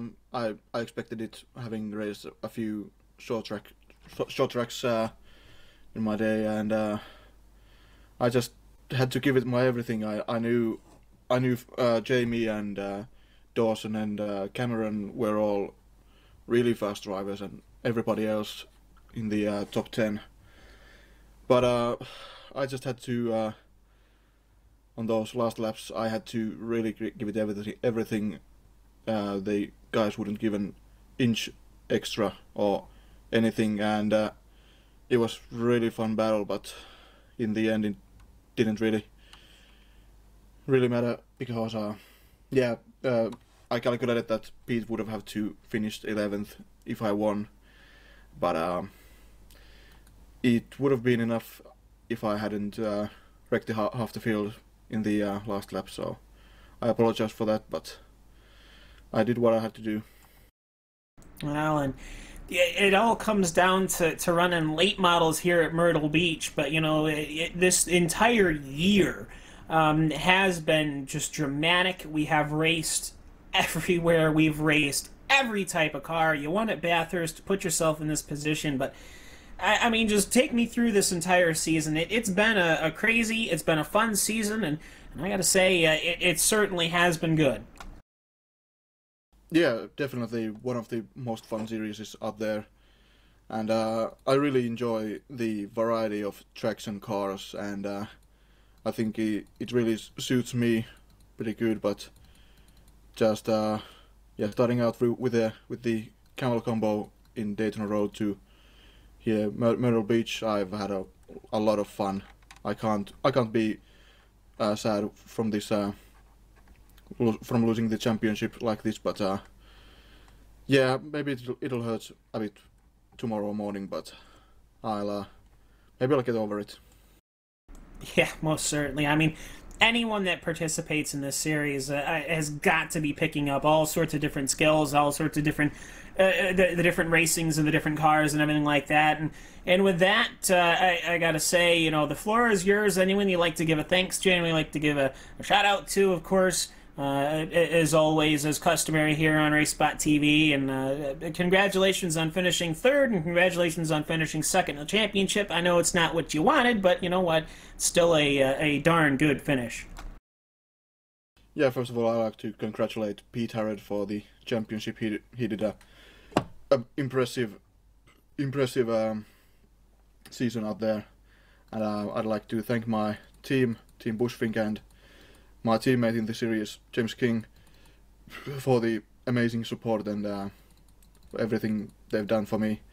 And sponsors Pixel Dust and Craig's Setup Shop, and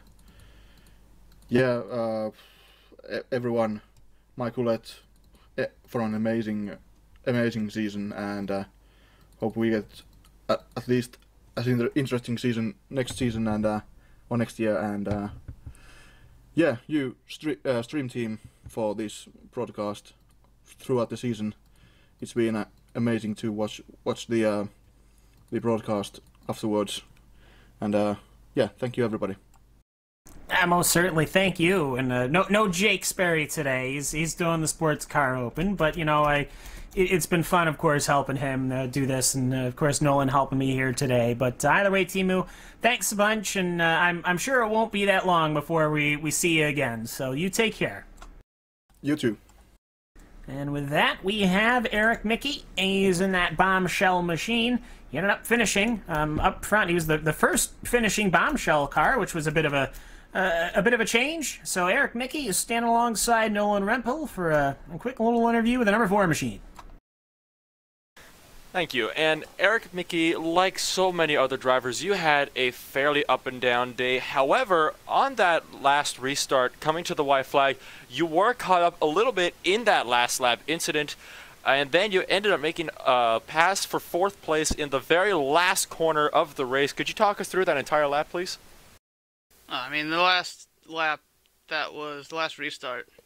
You know, when you know you got 2 laps to go, and late models on a short track is going to be hectic and crazy. So honestly, all I was trying to do was hope that the 3 of us bombshell cars in the top 10 would be able to survive it and take home that team championship.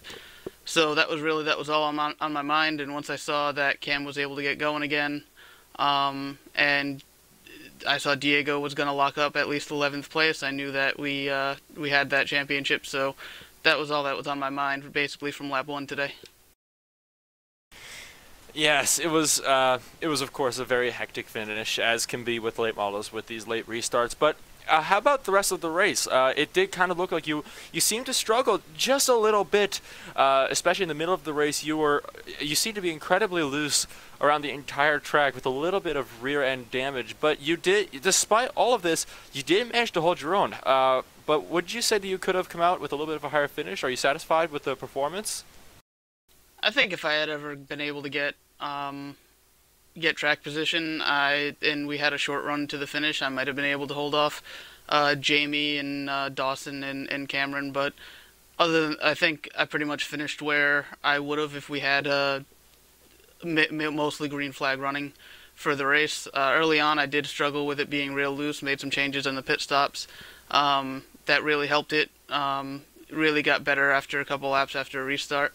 But yeah, I don't know. I was kind of not trying to be too aggressive because I knew kind of what we needed to do to win the team championship, and that was all I was focused on. As long as 3 of us were pretty much in the top 10, that's I didn't really care what position we were at. So did what I could to avoid the carnage. There was just too much of it sometimes. A few people didn't seem like they knew where they were going or what direction the next corner was going to be.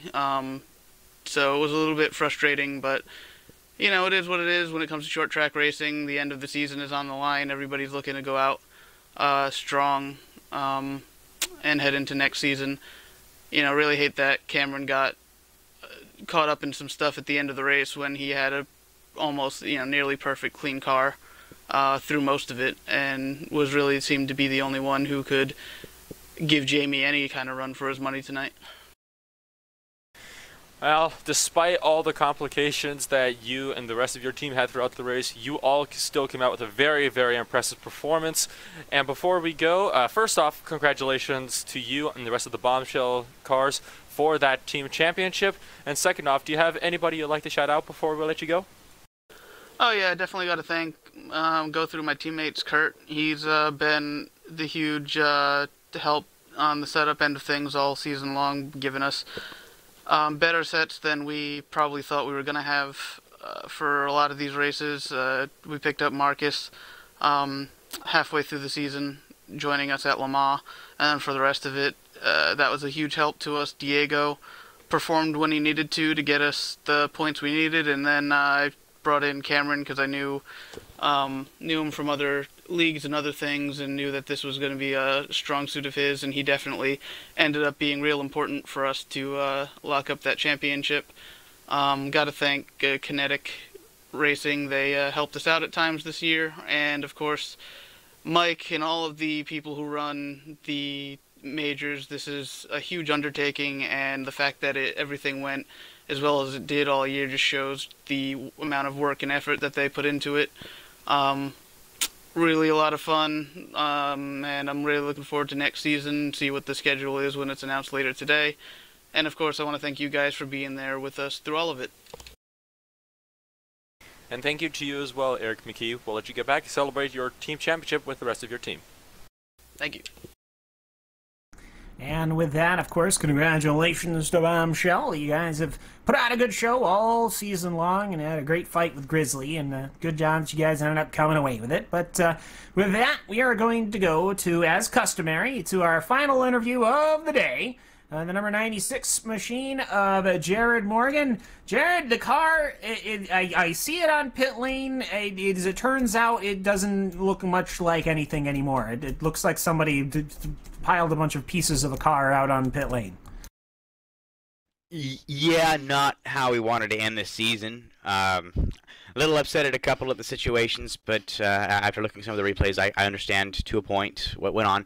It's short track racing. It gets a little messy, but that's more than I was bargaining for, I'd have to say. It wasn't just elbows out. There was also quite a bit of the shoulders and most of the torso as well, I would have to say. But you know what? It was a constant back and forth. Just people diving in and out of pit lanes on the commercials, on the cautions, and it was just a really hectic day. Especially in the middle pack where you were racing. Just try and take me through, how about this all went down, just because it looked crazy from where we were in the commentator's booth. I can't imagine being behind one of the wheels of these stock cars. It's actually not so bad in the pack when we're actually able to run clean. It's when someone makes that tiny mistake. I know one time when into turn one, I locked up the back brakes and turned it sideways. I did catch it, but then I got run over from behind and turned up the wall. That's one of the bigger wrecks that we had. But yeah, when it's clean, it's good. When chaos starts to ensue, it gets really bad really fast.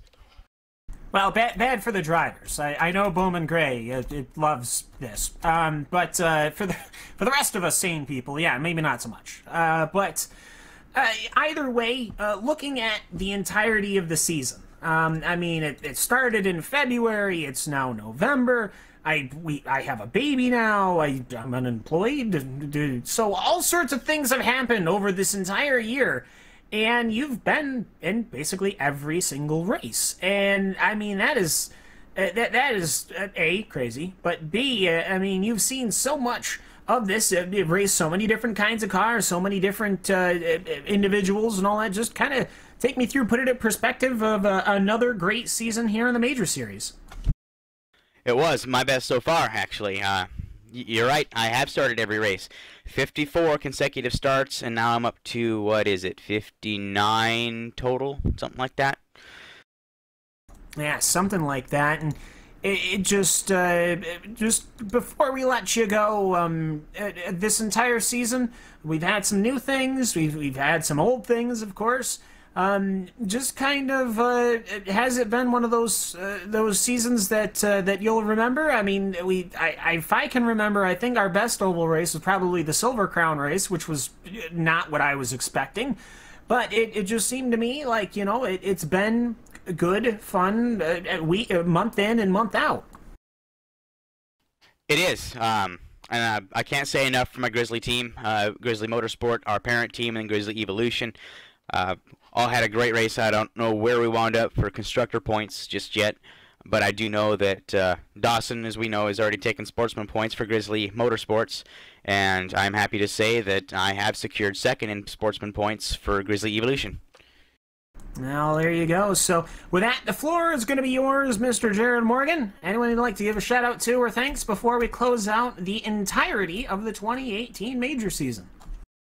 First, we have to thank Mike and all of the team back behind the scenes for making all of this possible.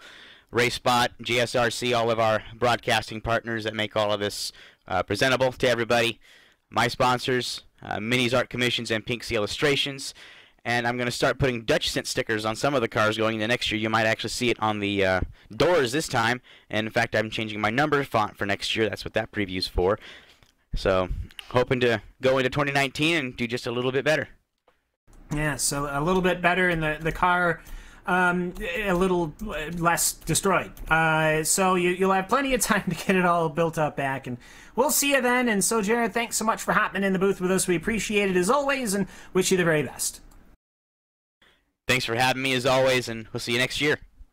Next year, indeed. And with that, I simply have one thing left to say. Hugo, I think it's time we hit the music. With that, I will say this has been a production of RaceSpotTV, of course, here on the iRacing Esports Network and home on the RaceSpotTV YouTube channel. We want to thank you personally, yes, you, the individual, for watching this, for watching all these races and everything as the season has unfolded, or if you're brand new, you can look on back every single race. It's so unique and different and interesting. It's wonderful. It's been fantastic, and can't wait already for next year. So with that, I'm going to tip my hat, my two little finger salute, and we'll say thank you very much for that. Next, we're going to thank Hugo Louis and, of course, Jake Sperry. Jake's been the lead all season long. He's picked up where I've had to go sometimes, of course, with the whole baby situation.